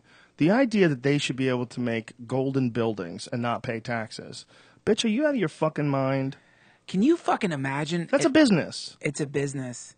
It's a fucking business. Yeah, you don't talk directly for God. It's 2013. Stop your bullshit.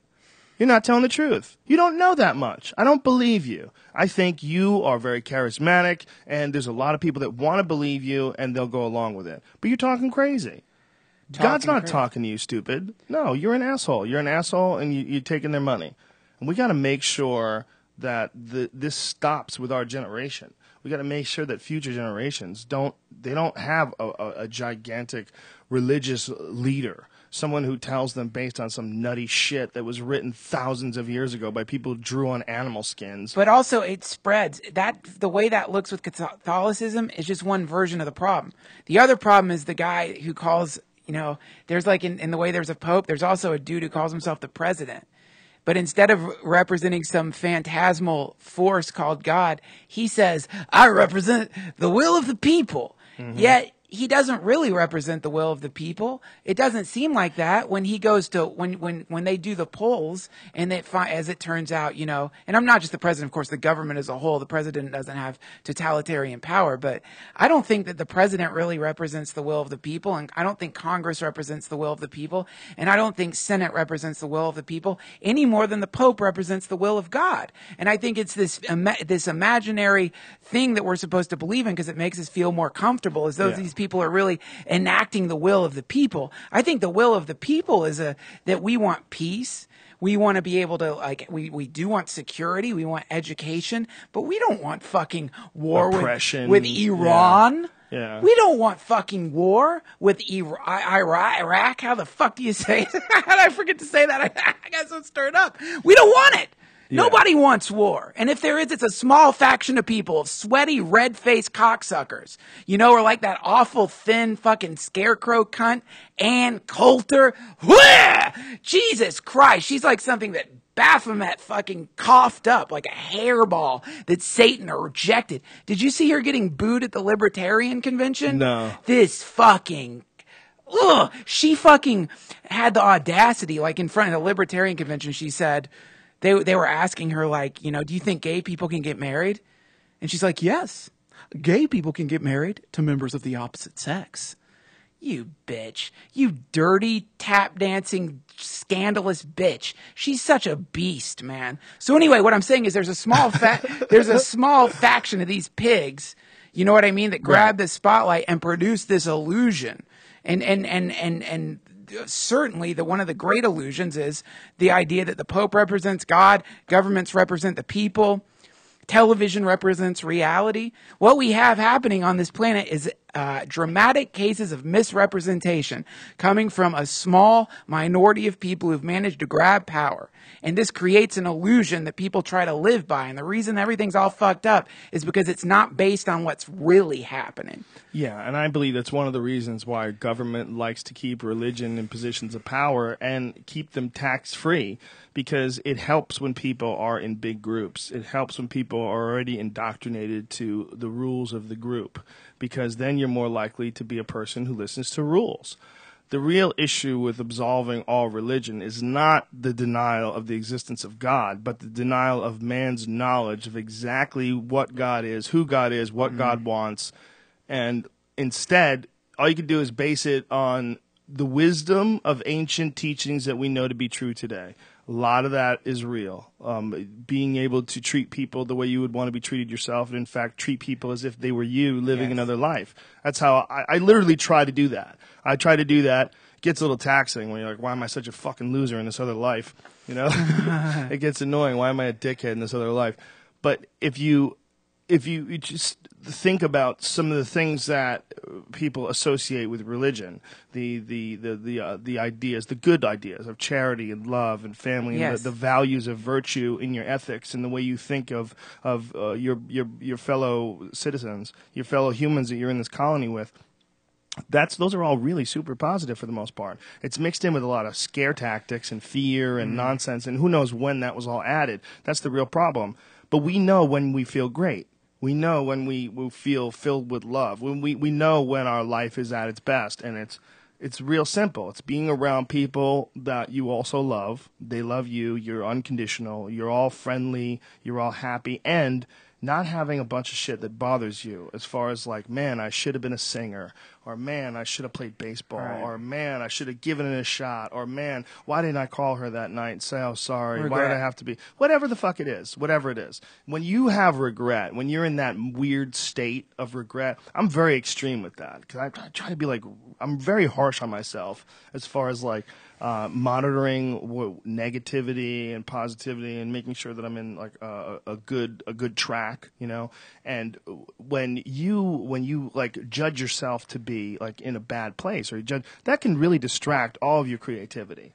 When it can completely fuck with any new positive things that are moving forward. It's instead you've gone onto correction duty. Then you have to look at, like, how did this sort of behavior manifest itself? What was the cause? Is it alcohol-induced? Is it insecurity-induced? Like, what happened? What were the combinations of factors that led you to be a douchebag? You know, and yeah. What was wrong? You know, that made you have a mediocre set? What was the thing that was bugging you, where you sat in front of your computer for 2 hours, you couldn't write shit? What is that? You got to stop whatever that is. Stop whatever that is, and make sure that doesn't happen again. And we have to sort of figure that out along the way.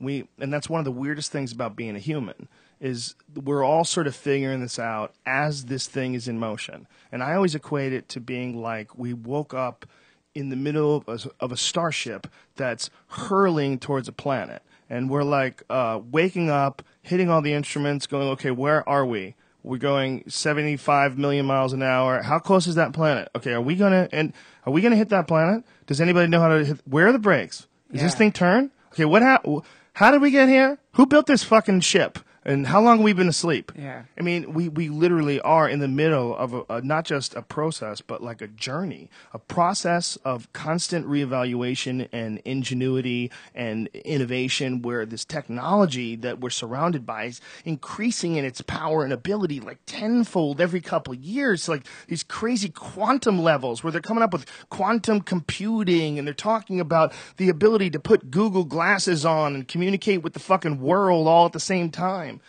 There's this time that we're at right now is just, it's almost as if we pick the perfect spot for the most action, like the perfect spot for like the birth and emergence of technology into the forefront of mankind. Well, you know that a lot of New Agers, you know, say that the reason that the Earth is so populated right now is because so many different beings from infinity, from the multiverse, are wanting to incarnate right now because it's such an exciting thing that's happening to the planet. That's a great way of looking at it. Yeah, why are there so many entities incarnated right now? Because it's only like you only get one thing, like this thing when a planet pops, you know, when it like wakes up. It's like a really beautiful thing to be a part of. I love that model. I don't necessarily believe it. And you know, I love that. That's a very empowering Melissa Etheridge style model. Melissa Etheridge. Yeah, but that's just mostly because porn's more accepted and people are having more crazy sex and are open about sex, right?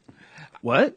and younger people are having sex younger. That's why there's so much of a population boom at this time because kids are watching porn. No. Kids are fucking exactly the same amount. Porn and no porn. Porn actually probably stops them from fucking as much because they jerk off. I don't believe that. The early 1900s, there's, it's all about family and stuff. People aren't having crazy sex all over the place. You don't know your history, son. What do you think the Roaring '20s were? Wow. That was all people fucking like wild animals. In New York City. Doctors were giving abortions. No, it wasn't in New York City, man. I think your perceptions of the world are a little off. The thing that brought people very conservative, back to being conservative, was the Great Depression. So before the Great Depression, which was in the 1930s, they were fucking going bananas. People were going crazy, and that was the Roaring '20s. They had speakeasies, chicks were getting banged, dudes were living a bachelor life. They were putting cocaine in coke. Yeah, dudes were living a bachelor life to the point where pool halls there was, I think, 4 times more pool halls in New York City than there are Starbucks today.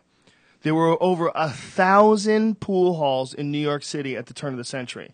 Because people were just gambling. What do you mean kids? Kids. Like nowadays, the average person having sex for the first time is like 14, 15 years old. Back then, it was probably 21 and 22 because of the religion and stuff. No, you're wrong. No? You're wrong. Yeah, you're wrong. Yeah, no. People, it's like what, do you have people proof have of always this? people have always had sex at a young age. Boys and girls have gotten together at a young age forever and fucked. I don't imagine that there's any more or less fucking than has ever existed amongst teenagers. If you leave them alone, they fuck.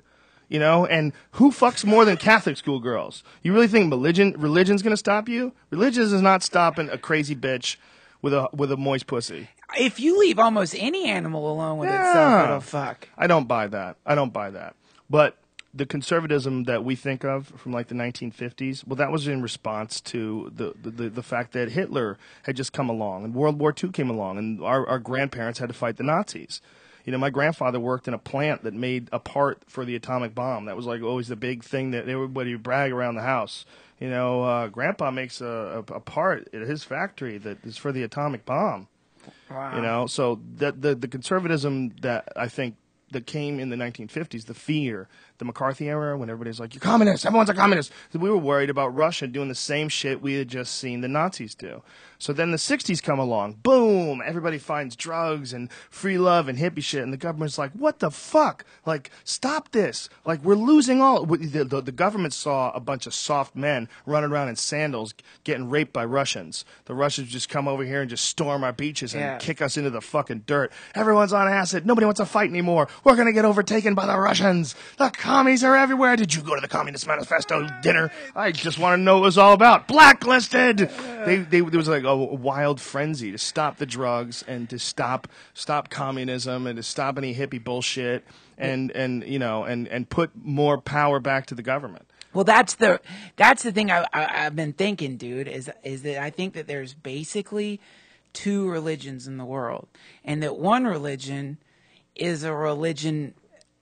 Religion's probably the wrong word for it. When I got cancer, my mom's dying. I've had a weird fucking year, and in all the turbulence, man, like behind it, this is what's crazy about really severe catastrophic things happening in your life is like, and why they call it an apocalypse, personal apocalypse, and why apocalypse means lifting of the veil, It's like you see this fucking thing behind all the turbulence. It's really weird after you've like gotten the initial prognosis or after you find out the bad news.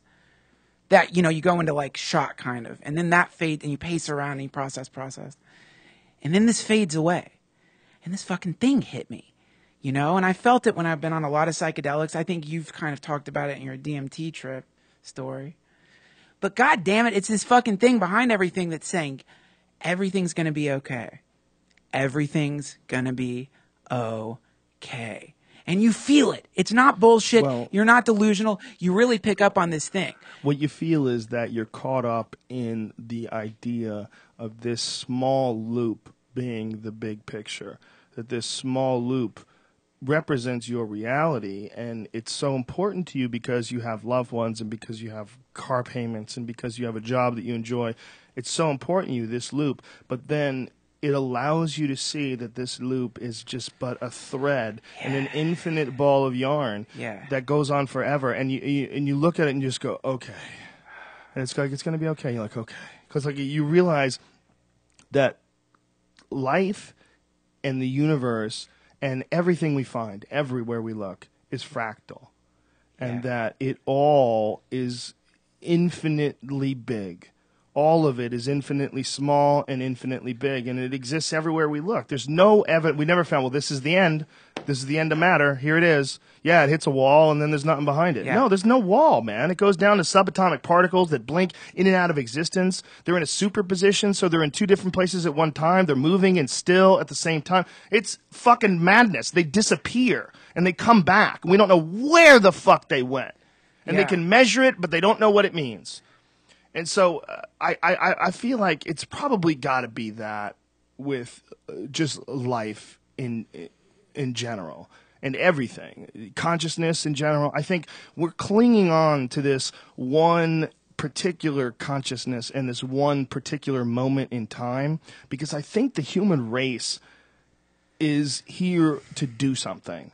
I think we're a part of a process like bees making honey or ants making an anthill, and that all of our wackiness, whether it's ego or sexuality or the need to conquer, whatever these things are, they're all a part of this gigantic calculation to bring us technologically to the next level. Whether it's because we're worried about the other guys doing it first, whether it's because, and that's how the movement represents itself. It represents itself through the fear of military conquest by the others. So we have to hit this technological superiority first, sort of like the moon race.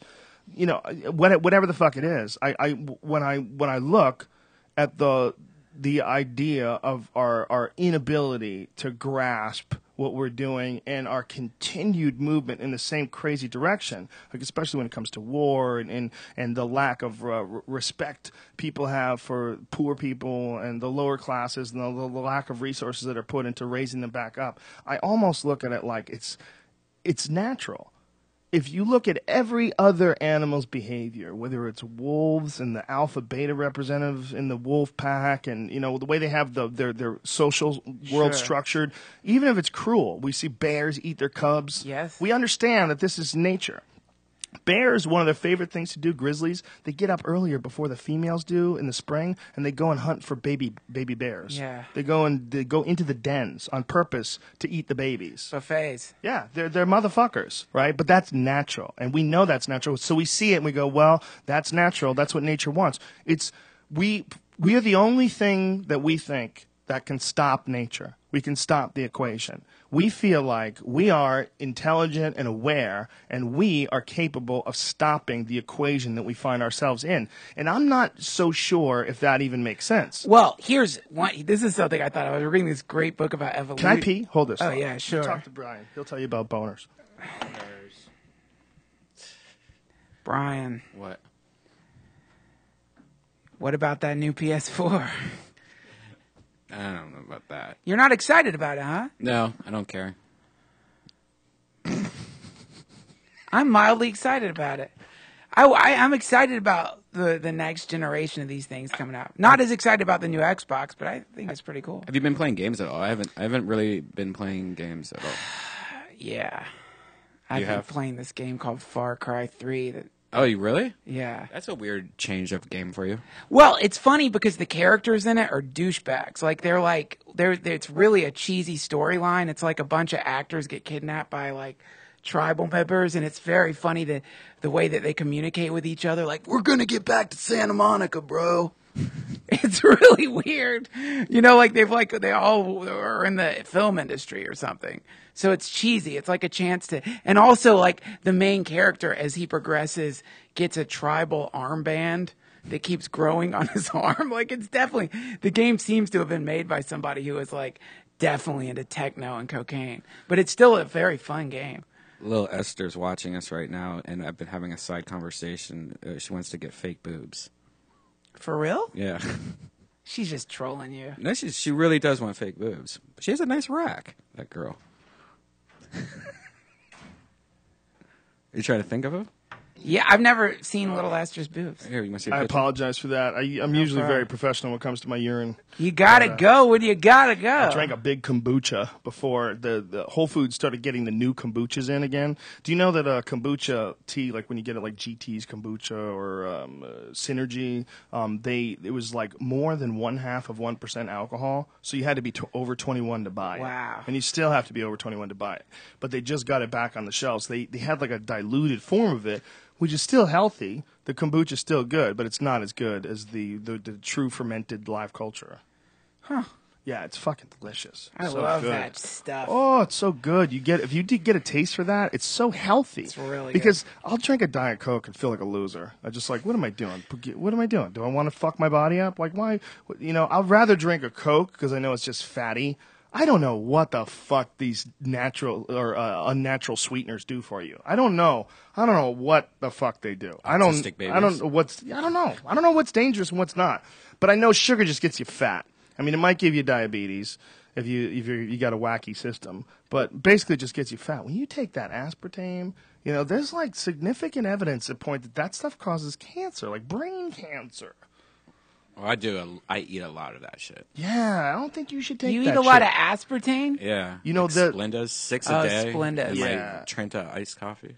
I think the only shit that they've shown that's really safe is stevia.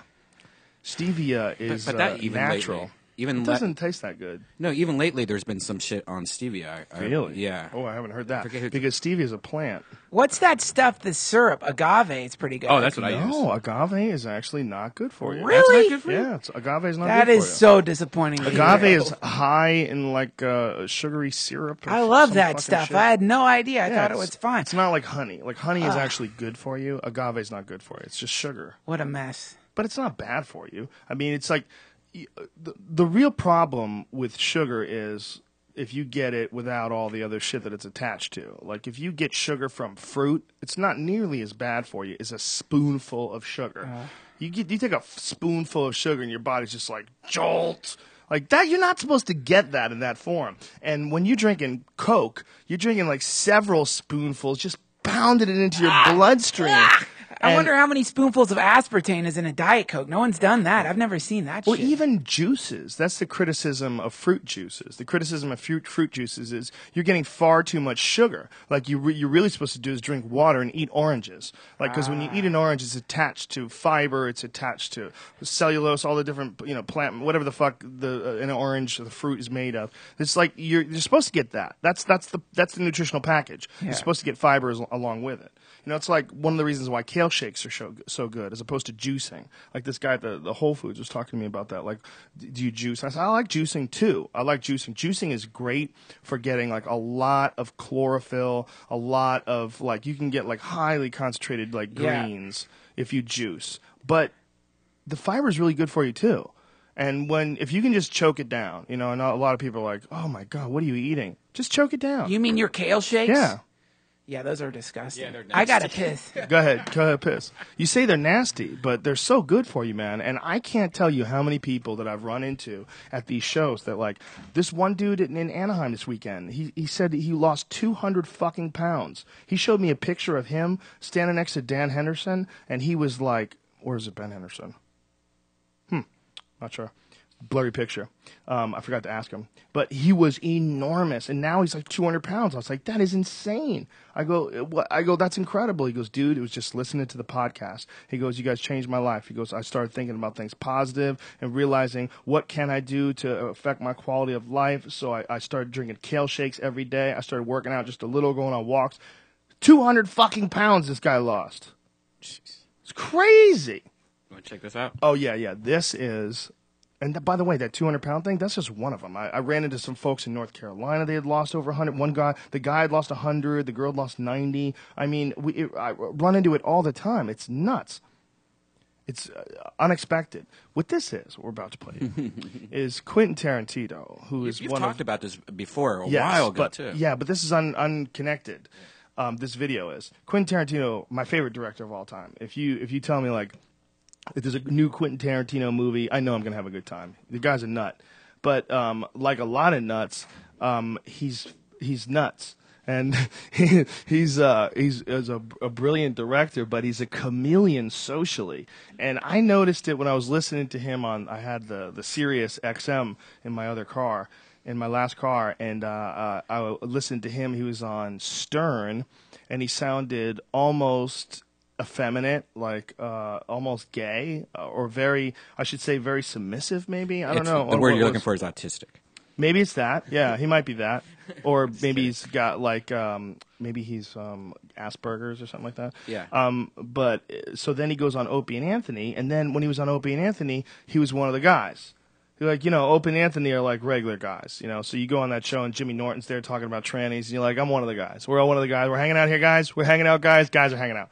Then he goes on the Jamie Foxx show, and he's black. And it's not really like he sounds black. He sounds like an old white guy trying to talk black. And he's talking black to, listen, you want to talk about black dudes who are bad motherfuckers, okay? Then there's, obviously, in pop culture, in athletics, and, there's been many, many African Americans that have pulled off some staggering shit. Jamie Foxx is a motherfucker, okay? Jamie Foxx didn't he win like a Grammy? He could sing his fucking dick off, okay? You hear him sing when he played Ray Charles? That motherfucker is talented. That guy can play. He can play piano. He sings like a fucking, like as good as a professional famous singer could sing. I mean, the dude's ultra super talented. He also has his own radio station. Okay? He's got the Foxhole. He's like, yo, it's Jamie Foxx. He has people on. Word. He has his, your name is Fox. Why not call it the Foxhole? It's his place. They're hanging out, right? So Quentin Tarantino, in, the face of hanging around with this, Uberman, this guy who's accomplished so much, this freak success story in the history of the African American race, that he like morphs into a black guy when he's talking to him. Let's see this shit. And it's really awkward. Well, then that was on the radio, but this is something that I saw on the internet the other day, where other people are starting to pick up on this, and this is cracked. Welcome, writer, director, and Academy Award winner Quentin Tarantino. So it's all these black fellows and ladies hanging out on this cool set for Django, and they're asking him questions here. It has to be like one of the most quoted movies in Hollywood, with just the lines and everything. So you got to give us. This is my question for you, Q. What is the most famous line? Your favorite line from Pulp Fiction? I think probably the most famous line is, "I'm gonna get medieval on your ass." Okay, that's not too bad because he's like warming up for the impression. But pleasing your fans or pleasing the critics for you? Oh, interesting question, actually. Well, I want to please my fans, and I want to please the critics that are my fans. The critics ain't my fans. I don't give a damn. He rapped. He just rapped. He went into an impromptu rap. That was one of the most uncomfortable things. He's a visionary director. He's a visionary. That girl wants to work for him. Ooh, she's hot too. I wonder if she would fuck him. Now, so I'm not that computer savvy. So if he had sent me something that I plug into my computer, I don't know if I would have ever heard it. All right, hey, download this. I don't know how to do that. All right, so put it on a cassette tape.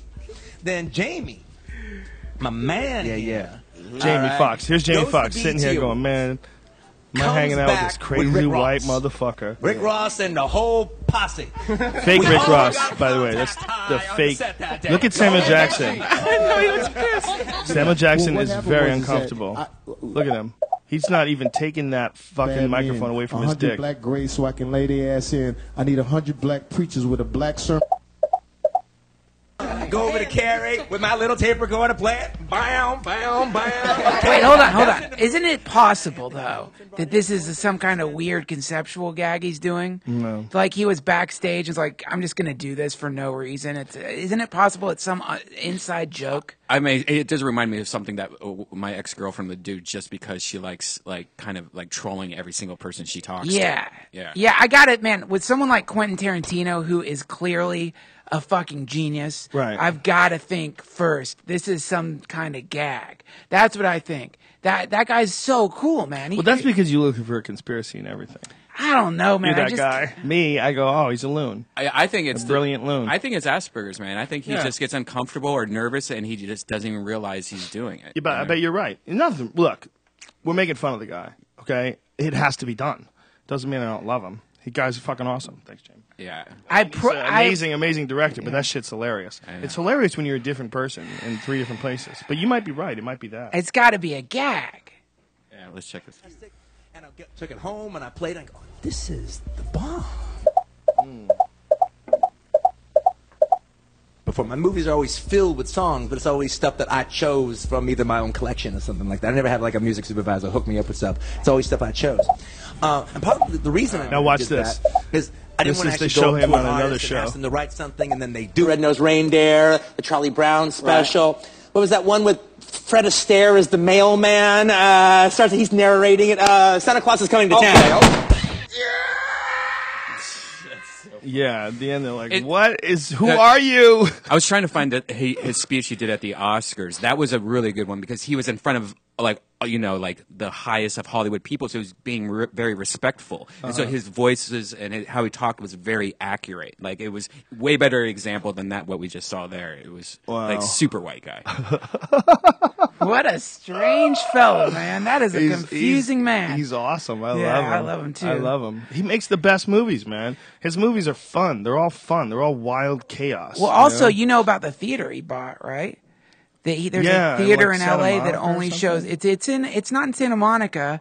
I can't remember the name of the theater. Silent theater? Did he buy No, he bought like a theater where it shows like only film. Yeah. It only shows shit that was shot. It doesn't show anything digital. So like you go there and they show all these old Grindhouse films and stuff, and like it's just badass, and like it's not a profitable place. He just does it because he doesn't want digital to take over, which is going to happen. Well, it's going to happen anyway, but it's still cool just to have it. Like that silent theater, is that still open? Yeah, it's still open. Yeah. That's pretty dope. There's a silent theater in LA where you can go watch a silent movie. Yeah. That's where Doug Benson does all his movies, where he watches a movie and then talks while the movie's going on. That's Cinefamily. Oh, so he watches He doesn't do it at the... I think Cinefamily's at the silent theater. It's called Yeah, Cinefamily. yeah. So he watches a silent movie and then talks over it? No, it's not a silent movie. It's just a regular movie, like Top Gun. And then they just sit there and pretty much comment. Well, you know, that was also an issue, a Quentin Tarantino issue, was Roger Avery apparently was the guy who wrote that whole Top Gun gay connection thing that was like Roger Avery's baby, and Quentin Tarantino did it in a movie. Oh. Yeah, he was in a movie, and he like chameleoned Roger Avery and told the whole Top Gun story, it being like sort of a gay love story and what it really represents. It's really brilliant. You know, have you ever seen it? Pull it up. Quentin Tarantino explains Top Gun. Because it's kind of a trip that Roger Avery was apparently a really brilliant guy. He wrote Killing Zoe. Did you ever see Killing Zoe? I never saw it. Fucking fantastic crime movie. It's a fucking great movie. And it's very, I don't want to say Pulp Fiction-like, but exciting in that same way like Pulp Fiction is. I don't want to tell you any more about it, but Killing Zoe is one of my favorite movies. I love Killing Zoe. It's a fucking so funny that badass yeah, flick. it's a great flick. It's just really well done. I named my cat after that. I had a cat named Zoe. So Roger Avery, who created that, and also co-wrote Pulp Fiction with Tarantino. And you can see, like, when you see, like, Killing Zoe, and when you read some of his, he was the one who got in trouble for tweeting when he was in jail. Remember that? Nope. Roger Avery was in jail. I think he drunk drive. He was driving drunk and he killed somebody.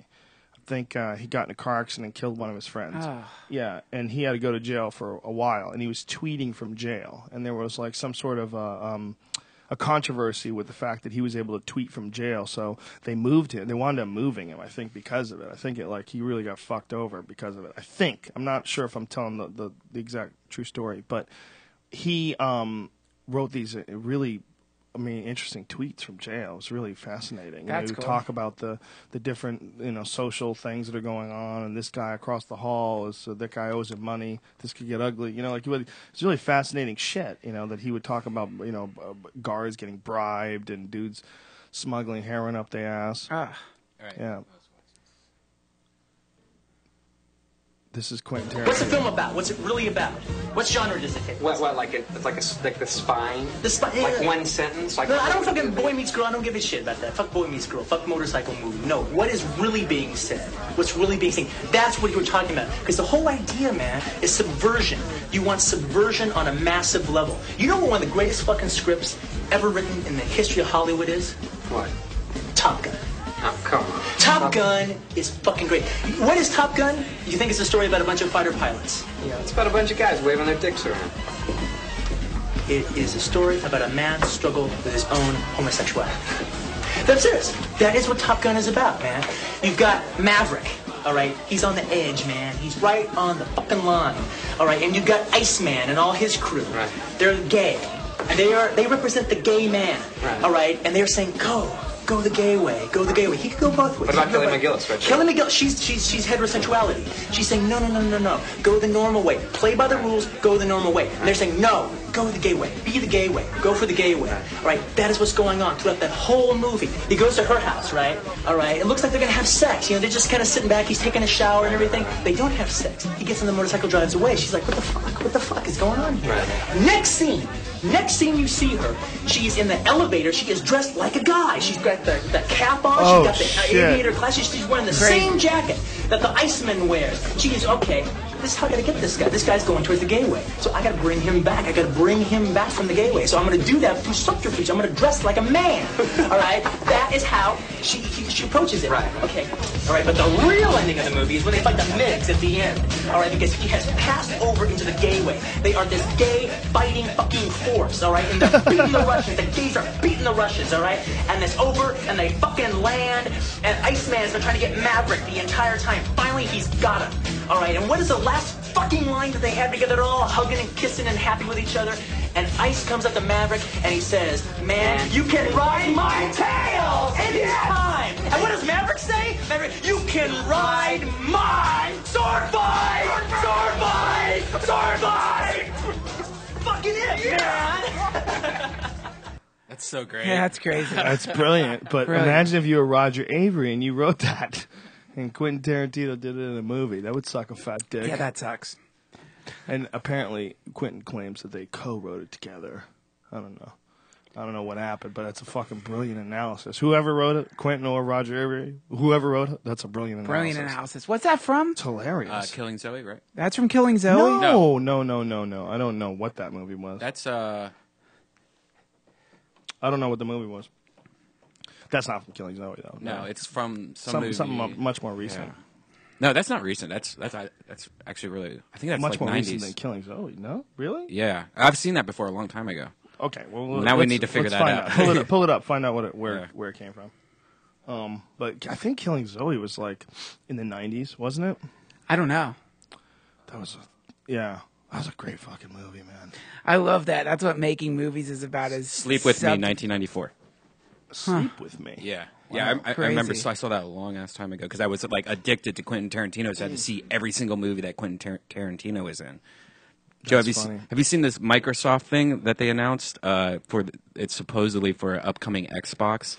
And what it does is it takes a picture of your room. So like, say like your TV's on the wall. It takes a picture of everything around your room and adds it to the game. And it's fucking trippy. Check this out. So imagine like a video game in the future. It's a guy sitting. Xbox, go big. Scanning room, it's saying.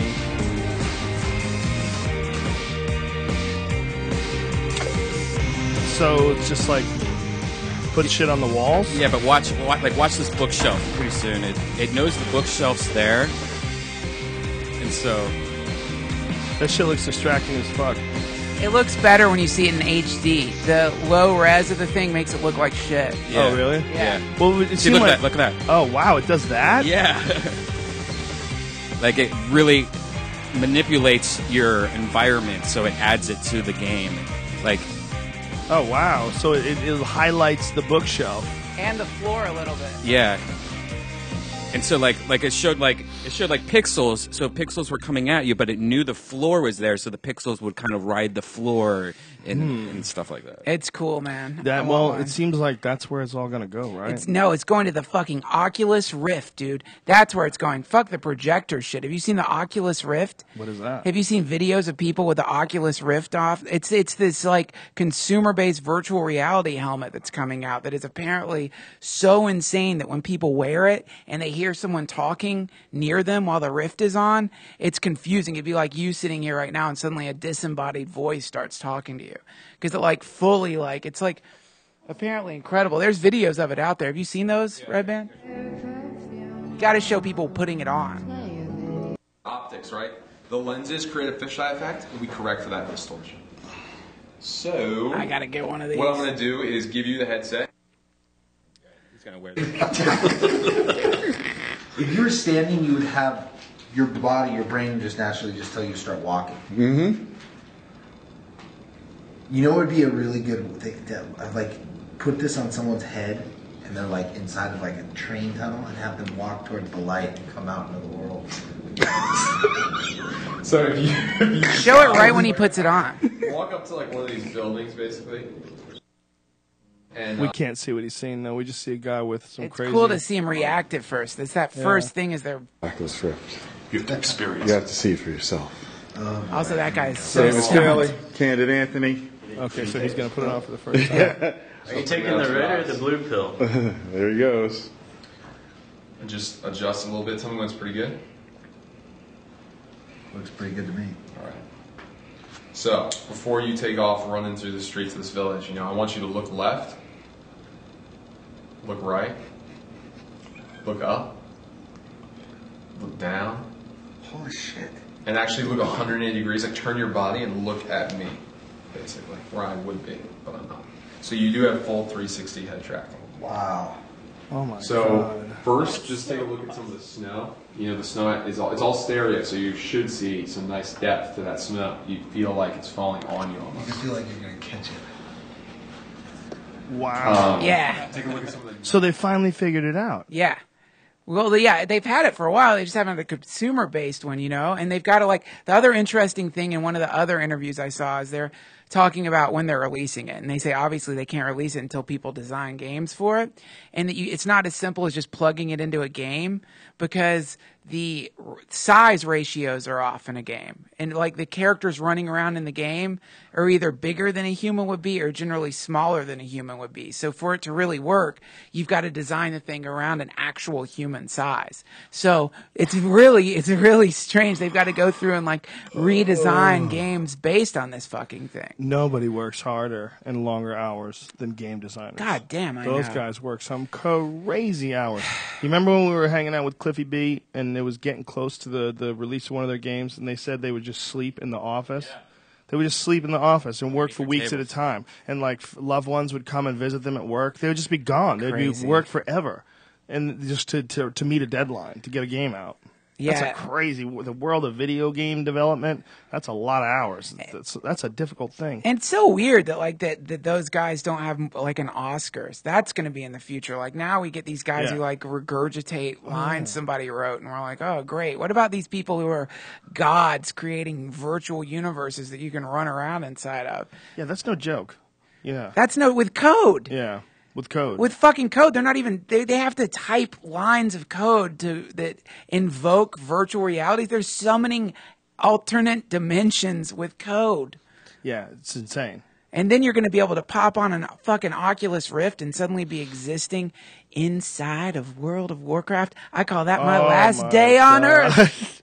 Do you know how nuts that's going to be? That and the hamster wheel. It's like you feel like you're walking. That's the one fucking problem, man. That's going to be the final thing is that Well, I think they'll just create a warehouse. They'll just, all you need is a gigantic warehouse space. So you have a warehouse space and you design the virtual reality game for whatever the space is. Like say it's an airplane hangar. Giant fucking Costco-sized building with no trees, no nothing. Or, wherever a pole is, you just replace it with a tree. And boom, you're off to the races. And so you stay inside this building and you live in a reality totally created for this building. Or you just plug some shit into the back of your brainstem that makes you feel like you're moving and gradually just transform into a big fat lard. Yeah, and the other problem was if you had a warehouse, the real problem would be the only things that you would come in contact with are things that are touching the floor. You couldn't really come in contact with anything physical in a virtual reality sense unless you're dealing with some sort of recreated neural impulse, right? Like a fake touch. Yeah. A fake, yeah. It's got to be a fake. I mean, you can't. You would either have to have someone in like there's a virtual reality ball thing you can roll in. I've seen it, but you either have to have something like that, or you would have to simulate. Or you'd have to have your sense of brain movement. Your body convinced that it's actually touching a tree, so it feels a tree. Yeah. Maybe if it was so convincing that your fingers responded to it. Yeah. But Gloves that that you doesn't put make on. any sense though. No, it would be some if form. you went to touch a tree and it wasn't there, your fingers would just go right through it. Well, Like it would have to stop it. It'd have to be a magnetic field that conformed to some kind of shape. It would have to be some way that something you're wearing responds to a magnetic field, and it creates the sense of a shape being there. You know. Huh. Something like that. Porn's gonna be amazing. Porn's gonna be amazing. It's gonna be just insane fucking. Asians You're gonna be everywhere. able to dial up a bunch of people just blowing you all at once, like fighting over a spot on your dick. It's gonna be like what would I like today? Monogamous relationship. Ronda Rousey. Hand job. It's weird to think that the one industry that's never gonna stop making money is Kleenex. It's just gonna always fucking exist. Well, people get biodegradable, man. They just go with washable towels, socks. Nothing wrong with some hemp towels. Clean off your loads. Yeah, there's never going to be an end to that. There's always going to be cleanup. Always got to wipe your loads. Unless you go tantric and you absorb them all inside your body and you become even stronger. Isn't that the idea of tantric? That you hold on your loads and your body reabsorbs them. So you orgasm for like hours internally. Does that shit work? Have you tried it? I don't know if that works, but I know that there's a woman who had a disease where she constantly orgasmed and she wanted to kill herself. Mm-hmm. Yeah, right. Bragging bitch. No, she's fine. She's like, oh my god, I'm coming again. I want to kill myself. No, she's in coming. Have you seen that interview? Yeah, she's very, in hell. very fucked up. Stop it. She's putting on an act so those bitches who can't come don't kill her. So it's the only way she can exist with her wealth of orgasms, her wealth of coming. She's like existing amongst the cum impoverished women who never come, and she's all day just blah, blah. That's what women want to do. They want to come. If you could come all day, you would come all day. If you could come with the same feeling, the same like release that you do when you haven't jerked off for like a week. You know that? When you jerk off, it's like, boosh! Yes. Just comes powering out. I mean, Yes. it's like there's a lot of force behind it. You get some distance. Yeah. If you could do that 3 or 4 times a day, you would do it. You'd be doing it constantly. If you have the same release This every is time. this is something I always thought is, of course, yeah. Like if there was like an orgasm pill where you take and you have a 9-hour orgasm, but this woman made me think that shit. Maybe that's not. Wouldn't that? No, it looked like she was in hell. Would it be too intense? Maybe or? she's one of those chicks who just complains about everything. Can you imagine just peeing? Wouldn't it be cool just to pee cum though? Like a minute long pee of just cum. That would be pretty crazy. That How would much be weight? crazy. There's so much more mass to come. Where would you be storing it all? You'd watch your whole body just deflate. Shrivel. Your toilet would be like a lava Your lamp. torso just shrinks down. Well, you were like 60% loads. Yeah, I just backed up your toilet. It's overflowing with loads piled onto the floor. I joked around about, imagine if sperm just ran. Like you shot your load out and they just fucking ran around the house just trying to find a uterus. Yeah. If they didn't stay put, they ran like ants. Well, yeah, I like based on maybe somebody out there on the internet can help us figure this out, but based on the size of individual sperm, how big would a giant have to be to shoot a load where you could see the sperm swimming inside of it? Wow. There's a boy that died. He supposedly masturbated 42 times in a day, and he died. Yeah, that's in Brazil, right? Yeah. Who knows if that's true? Somebody could have just made that up. How does that kill you? How does he like jerking off? That's not what killed him. It killed him. He probably didn't eat, or he starved to death, or he fucking fell and hit his head because he was tired. How's jerking off going to kill you? I don't even understand what you're saying. Maybe you would like the abrasions cause you to bleed out. I don't know. I'm looking for. I wanted to go back to that aspartame thing because I'm looking at aspartame, and when you look on the Wikipedia, it doesn't seem like it's that dangerous. Well, I mean, if it was slightly dangerous, I doubt it would be in Coke Zero, you know? Well, yeah, you got to wonder, like, how many fucking people are taking it. I think it's just like science isn't. Look at 100% Tammy Faye on it. Baker late stage cancer videos. Is that from Diet Coke? She was addicted to Diet Coke, and there's no correlation, no connection. I mean, except for the fact that she drank. She was one of those people who was addicted to Diet Coke and drank boatloads of it. No, I'm not saying there's a correlation that I. She could have been super, super unhealthy in all sorts of ways anyway. Yeah, you know? there's just something. It's never been proven. It's never been proven, but there is like there is. I think there is like a some people do think that Diet Coke, like you just said, causes cancer. You know, and she drank a fuckload. It was like she would have like some ridiculous amount, like, 15 a day or 20 a day, like more than you should ever have. Wow, that crazy bitch. Do you remember, rest her soul, do you remember when that whole Jim Baker, Tammy Faye Baker controversy was going on? Oh, yeah. That was brilliant stuff in the 1980s, man. That was brilliant Great stuff. Saturday Night Live. What was the thing like? What was the thing? God was going to kill him if he didn't get a certain donation level or something. Is that what his thing was? Well, his thing, I don't know. I don't know what happened there, but it was basically just an affair, right? It was an affair with Jessica Hahn. I don't know why it became so popular. Why did it become so popular? Because that was new back in the day. Like nobody was having affairs. Right. Like that. Yeah, I guess that's what it was. It's funny. When you look at it now, it's so tame. Right. What, affairs? An affair by a preacher with a secretary. It would never be something that we would talk about 30 years from now if it happened today. No.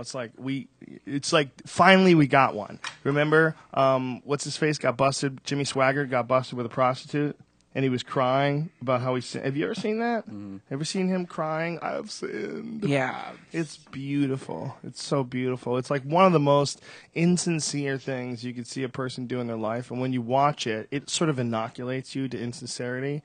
Because you get to look at it and go, oh, that's what it looks like. Right. No connection to reality, no emotional connection to their words, no connection to me as a person receiving these words. It's almost sociopathic. It's sociopathic in its craziness. And he's like, oh, I've sinned. It's beautiful. It's beautiful. It's one of my favorite things to watch. Let's watch. I haven't seen it in a long time. Pull it up. Jimmy Swaggart apologizes. Poor silly bitch. And then there was the other guy who said he saw a 900-foot Jesus in the middle of the desert. Jesus. That's what I was thinking. Billy Roth. No. One of them was like legit. Jimmy Swaggart is the guy who got busted. Who saw the 900-foot Jesus? I don't know, man. You don't follow your religious kooks? No, I like them, though. They're really they're amazing to watch. You like that Dollar guy? Creflo Dollar? I record his shit. I know you're talking. I record his shit because it's so ridiculous. I want to address myself as best as I know how to those that I have wronged, that I have sinned against. He would go out and get hookers. First of all, my wife, Frances. God never gave a man a better helpmate and companion. With the possible exception of that sleazy hooker. Oh, Brian, what is this? And as far as this gospel Why are has you playing been this one, man? Don't play this taken stupid through the shit. That's not even etherwaves funny. To the great cities of the world and yeah, don't put this fucking parody bullshit on. It's just cool watching them cry. It may be dark days for the Swaggart Church, but as the even sky better clears... when English people are talking about you. There you go. There he is. And I would ask that your precious blood... Today they knew all the details. Swaggart had been... Oh, man. These motherfucking false prophets. Yeah, it's an interesting thing that we have this just deep desire to believe that someone has answers. Leadership addiction. Yeah. Well, it's chimpanzee shit, right? Yes. Leftover chimp shit. Well, it's the guy. The thing is, man, there is underneath everything. There is, I think, this is what makes me different from a lot of people. I think some people don't believe this. I think underneath everything, there's an intelligence that that's filled with love. That's just love. That thing when you're on DMT and saying, I love you, I love you, I love you, I love you. I think that thing is real. And I think that thing, you don't need a leader. You don't need someone to tell you what that thing's saying to you. It's your own relationship with that thing and how closely you can approximate what that thing is saying that defines your level of happiness in this incarnation. And there's people like that who falsely represent that thing, who've never really experienced it, and that's why it seems like bullshit. Yeah, it seems like bullshit to everybody who hasn't experienced it. And when you run into like extremely angry people that just have pitfall after pitfall in their life and miserable experience after miserable experience, and you realize that they're just so far separated from the frequency of happiness. And it sounds like some hippie bullshit. The frequency of happiness, really? Hey, man, some people just live in an economic downturn where there's a shitty economy where they live and there's no jobs and they were born ugly, so they're fucked. Yeah, that too. But there's also people that live like that are happy as fuck. Yes. In that same environment, and they have great friends and wonderful experiences with their loved ones, and they're not constantly embroiled in bullshit because they figured out a way to orchestrate their environment. And that's one thing that we somehow or another are sort of responsible for doing. Exactly, man. I mean, that's the important thing. The point that you're making there, that's the most important point, is that it's like, sure, you're going to have catastrophes in life. Everyone has catastrophes. Mm-hmm. That doesn't mean you're bad. Right. That doesn't mean you're wrong or that you're cursed or anything. All that matters is how you react to that. And the only way that you're going to react to that in any kind of way that's not terrified is if you found a way to feel grateful. Mm-hmm. This is something Tom Green said about getting cancer. It's this amazing description of the feeling that comes when you have cancer. He said it's a combination of terror and gratitude. And it's like, because once you get it and you get past it, you're like, fuck, I get to live. It really is this sense of like, my God, what a beautiful thing this is to exist. The terror thing's never going to go away. Right. As long as you're living in space, you're going to be terrified. We're in a fucking void, meteors hit us, et cetera, et cetera. But there is, once you find that real gratitude, not gratitude where people shake their finger at you, you should be grateful. But when you really plug into that fucking thing, God damn it, man, everything lights up. Yeah. It doesn't matter if you're, what the thing is that's happening to you, lose your job, your wife's cheating on you, you're cheating on you, whatever the thing is. If you plug into that underlying thing, fuck, it's a beautiful, beautiful place. And it's a very subversive idea. The idea that everything is okay and that behind everything is just this field of just the happiness frequency. But there's that stuck feeling, and that's the hardest thing to overcome in life. When you've started out in a certain direction and you've gotten fairly far in your life, but you're really miserable, and you have a lot of obligations, and you have a lot of expectations and bills and a lot of issues that keep you in this certain shitty environment, and people don't know how to manage that.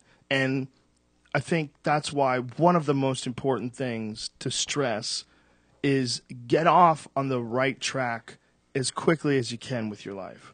And by the right track, I mean whatever the right track is for you.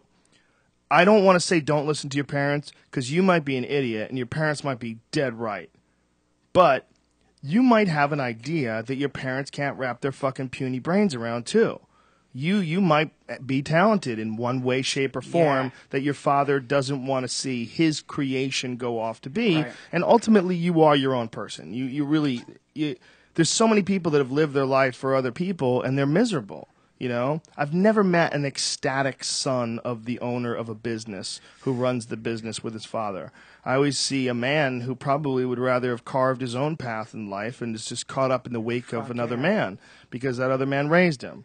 They don't, but you see a guy who runs his own joint, and like they're fucking happy and they have like zest and, whatever they're doing, whether they run a pizza place, I mean, I've met guys, there's a deli that I go to all the time in Canoga Park, Cavaretta's. The guy who owns it, Dave, nicest fucking guy in the world. He's always smiling, laughing. The people there are happy. It's his joint, you know what I mean? I mean, it could be anything. It could be a restaurant. It could be a fucking Starbucks that's just hooked up right. It's your spot. People like going there. It's like a little spot where people can have their own little positive, happy energy. As long as that's what you want to do. Whatever the fuck, if you want to really run a Starbucks or run a coffee shop or run a fucking jazz studio, who gives a shit? Whatever the fuck you're drawn to, you gotta do that, man. That's so fucking important. And people with their their escape clauses and fucking parachute plans, and well, I can always pull out if this doesn't work, and I got to back up here, and then I got to back up there. Man, you better not back up too much. But you got to travel light. You got to travel light psychically. You have to have very, very few options. If you really want to make whatever the fuck it is happen, you got to have very few options. I love this. When you remember when we first got to be friends, you said something to me when I was sitting at that fucking desk working as a talent coordinator. Stuck as stuck could be, dude. Like really fucking stuck. I can still remember flash. Like when people will say things to you sometimes, and your brain goes and takes a picture, it freeze frames it because it's like you listen to that. And I remember sitting there talking to you at this shitty fucking desk job, and you're like, you just gotta jump, man. You just gotta go for it, and you just gotta jump in. You just gotta go for it. And man, that I knew you were right, but god damn it, what a terrifying thing it is to hear that at first. It's a terrifying fucking thing, But maybe making like, if I jumped right when you said that, it might not have been the greatest time. You do have to have a little bit of strategy involved in it, but yeah, there is where you are right now. And there's where you want to be, and the distance between those two things will create a vertigo. Well, you had the most important thing, which is the thing that you wanted to do, you were good at. You wanted to be a comedian, you were funny. You were creative, you were original. So that was the most important thing and the most difficult thing to get. I was like, this other stuff is what's holding you back. What you need to be doing is just focusing on this thing because you're awesome at it. All you have to do is just do it. Like, the ability to do it correctly, once achieved, doesn't really go away unless you lose the fucking plot. You lose the frequency in life. I mean, if you're a comic, I expect to get better. I feel like I've had better sets like these last couple of months than I've ever had in my life. I've had better moments. I think my moments are better. I think like new bits are coming together in a better way. Like I'm super, super pleased with things. Because I'm concentrating on it, because I've worked at it for a couple of decades. And I think that as long as you recognize that that's what happens, that as long as you live your life the way we were talking earlier, the right way, without too much bullshit and distractions, too many negative karmic moments that flood you with regret and fuck with your creativity, that's one of the most important things about being creative. One of the most important things for me is being nice. When I'm like as nice to as many people as I can, and I'm as easygoing as possible and as forgiving as possible, I am the most happy. I'm my most happiest when I'm dealing with people and like being forgiving and being friendly. And then I have less shit on my mind, and then I can tune in to creativity. Because I don't understand exactly where my creativity comes from, but in a lifetime of trying to figure out what frequency I tune into when I do my best, whether it's drawing or whether it's writing or anything creative. For me, I have to have all these ducks in a row, and the big duck is my own psychic. I don't want to say psychic, but my own consciousness, my appraisal of my own consciousness. How am I interacting with this world that I'm finding myself in? Am I out of control? Am I fucking too much gas, not enough brakes? Am I too much brakes, not enough gas? Am I holding myself back? Am I limiting myself with my diet? Am I limiting myself with my actions? Am I limiting myself with my, what am I doing? Is everything cool? Okay. Now, if everything is cool, then I can go to work. But if everything's not cool, I have to figure out what the fuck's not cool and fix that. And if I don't fix that, it'll be bumpy.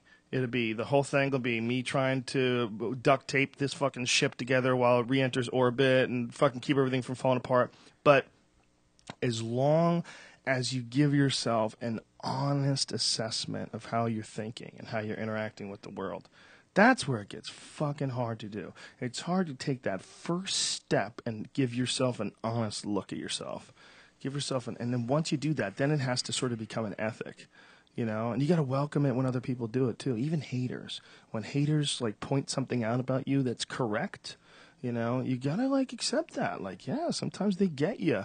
Sometimes they're right. You did something douchey, or you were a little weird there, or you could have reacted a different way. And it doesn't even necessarily mean you meant to. Like sometimes you pick door number 2, and it's like, what am I even saying this for? Like, you start saying something, it doesn't even represent necessarily how you feel. It's just a possibility of how to react, and all of a sudden you're off to the races. Yeah. And then you're like, nah, but I mean, how many times have we said that in the conversation? Well, maybe that doesn't make sense. Fuck it. It's like you don't even know sometimes when you're saying things. But when someone calls you out on that and they put, it's probably good for you. It's not good for them, because a lot of times haters get fucking completely worked. You faggot, I hope you suck to death on a million dicks and you drown in a world of semen and AIDS. And this is the people that get completely ridiculous with their hate. And almost all of them are losers. That's a real problem. When you look at like what a hater is, there's no successful haters. There's no like Bill Clinton's not fucking commenting on YouTube videos, fucking queer. It's like no one who actually accomplished anything is a hater. But being a hater is important for people that are trying to accomplish things. Like having critics and hate can actually help you and fuel you and make you aware of the broad spectrum of human behavior, especially like in a void of love, in an absence of the correct, like you don't lash out like that unless you are in an absence, unless you have an absence of love, an absence of personal pride and accomplishment, an absence of feeling good. Like you don't feel good, so you lash out. Yes. Because if you wanted to, you could find something every day that you hated and just fill your day with hate all day, anger and hate. You could just do that. But you only do that if you're an idiot. Yes. Yeah. Idiot is not. I mean, it's not even idiot. It should be idiot. It's you're stuck in a terrible pattern. You're stuck in a pattern. Terrible pattern that is it's not. It doesn't help you in any way, shape, or form, and in fact, it limits you by keeping you in this sort of this negative mindset. It's hard for me to relate to those haters, the new internet breed of haters, because I didn't have that when I was like a lot of douchebags I can relate to, because I can think, oh yeah, I was that kind of douchebag. I know what that kind of douchebag is. But internet haters is more difficult, like tweet haters. But I've noticed that if you get hate tweets, I'll go to their timeline sometimes. They're all hate. And it's all hate. You all scan hate. down and it's just one vile thing to as many. It's like they've got a list of people and they just are like launching vileness at as many people as they can. It's a strange, not just like one every 5. It's like if you have 40 hate tweets in a row, you've gone beyond irony. Yeah. Now you're crazy. Like now you're just some weird lunatic firing missiles into the void for no reason. It's very strange, man. But yeah, you're choosing to do that. You're choosing to try to reach out and affect someone in a negative way instead of concentrating on your own life. Like you have made it more important to do that than anything else you were doing right then, because you chose it. You chose it as you're writing those things. You chose it above any self-improvement you were doing, any creative work you were doing, any business work you were doing, any personal emails you got to get out. No. You chose to call someone, a terrible name on Twitter. Like you chose to say, I hope this dumb cunt drowns in a river of AIDS. You decided to put that on Twitter. That was your choice at that moment. Unless it's really funny. If it's funny, then it's different. If it's funny, you're not going to have 50. Right. You know what I mean? If it's funny, you want to have 50. But it's like when you go and look and like not only is the person just insulted you, there's an insult to like weird to fucking just Bieber. Like Anderson Cooper. I've seen these texts to Bieber dudes who say they want to kick Bieber's ass. Idiots. Idiots. MMA fighters are constantly dealing with them. Yeah, they'll troll you. They'll get you locked in on on an argument, and then you go back and forth. One of them I thought was really hilarious was there's a woman who's a comedy writer, and she got in an online Twitter feud with Chris Brown. Oh yeah, yeah. Jenny, what's her name? I can't remember, but shit. She's very funny, but yes. And people are like, he viciously attacked her. And that's what I go, why would he do that? So then I read it, and he's like, damn, I'm looking old. And she goes, yeah, isn't it funny being a complete piece of shit as a human being tends to age you? I'm paraphrasing. I don't know exactly how she said it. But and then he went at her and this and that. But she started it. Like, he didn't beat her up, okay? And just as, like, years later, to have someone sniping at you constantly, it's got to be annoying. And I'm not sticking up for Chris Brown in any way, shape, or form, or anybody that beats up their girlfriend.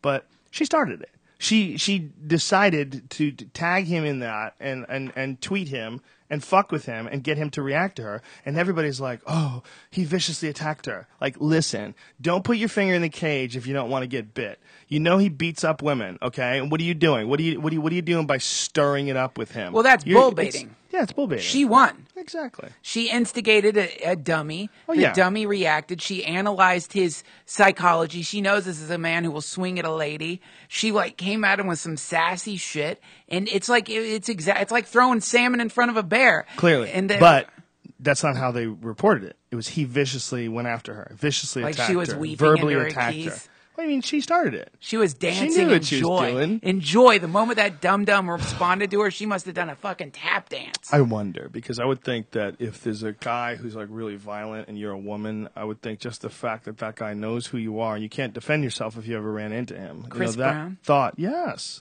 absolutely. You don't think if she said a bunch of mean shit about him and he saw her somewhere, he might palm her face or You push mean her out he of his might face? buy her a mansion?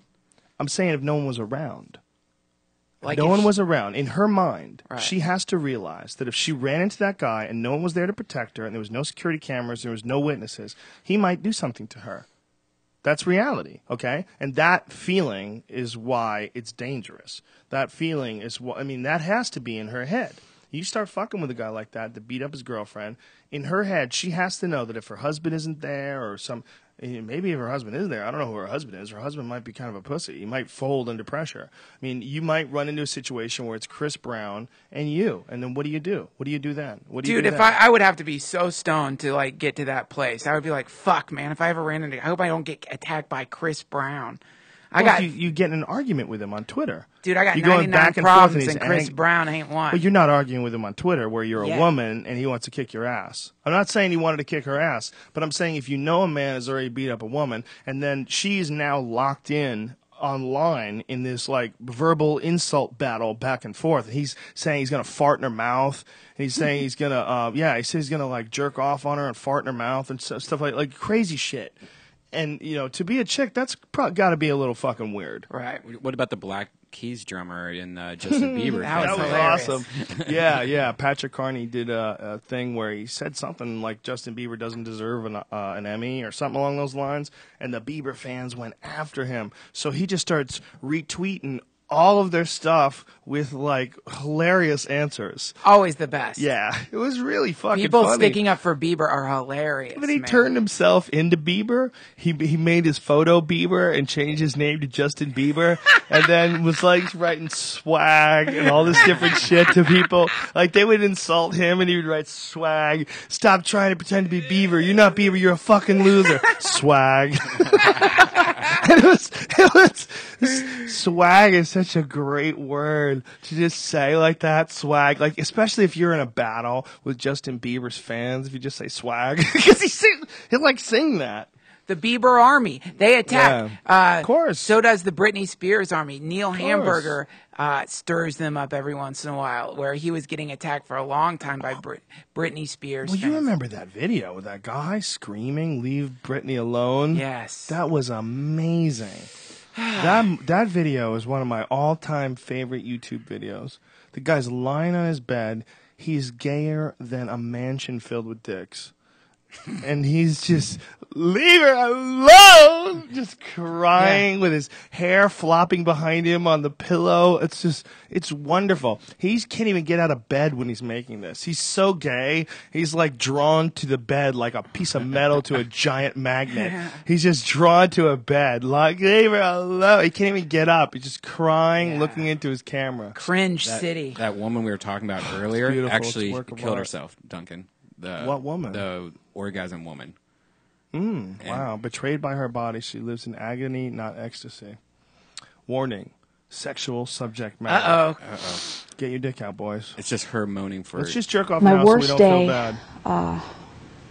I had not had medical treatment yet or any kind of medication. I had 50 orgasms in a row. in a row, nonstop. This is a Saturday Night Live sketch. I thought I was going to die.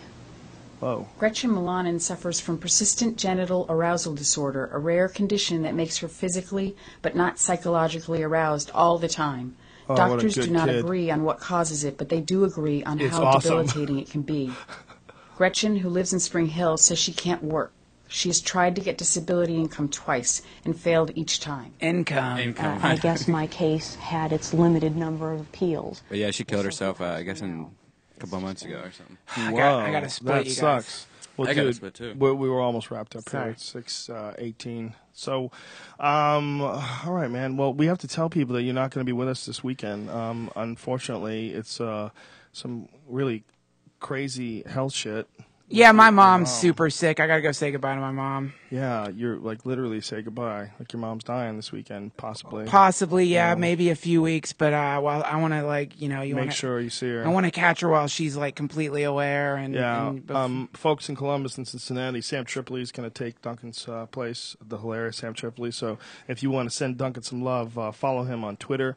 It's Duncan Trussell, and send him some love, buddy. Listen, man, your health scare freaked me out, man. It really did. I would hate to live this life without you. Oh, You're thank you, Joe. One of my favorite people, and one of my favorite people to talk to, and you're just such a unique breath of fresh air in this strange world that we live in, you know. And without you, man, I really think that my conversations would be less interesting. You know, I've had more interesting conversations with you than I think I've had with anybody ever in life. You've made me think about things, and I know we feed off of each other in some really strange way. In these, we go deeper and weirder when we're together than when we're apart. And yeah, it's to me, you know, you're just an awesome dude, man, and I love you. Love and you too. I'm honored that we're friends, and you're a very important part of my life. Likewise, Joe. Thank you. Yes, you've definitely accelerated my evolution in an incredible And you way. have mine. We have each other. We all have for each other. You know, it's that's the reality of a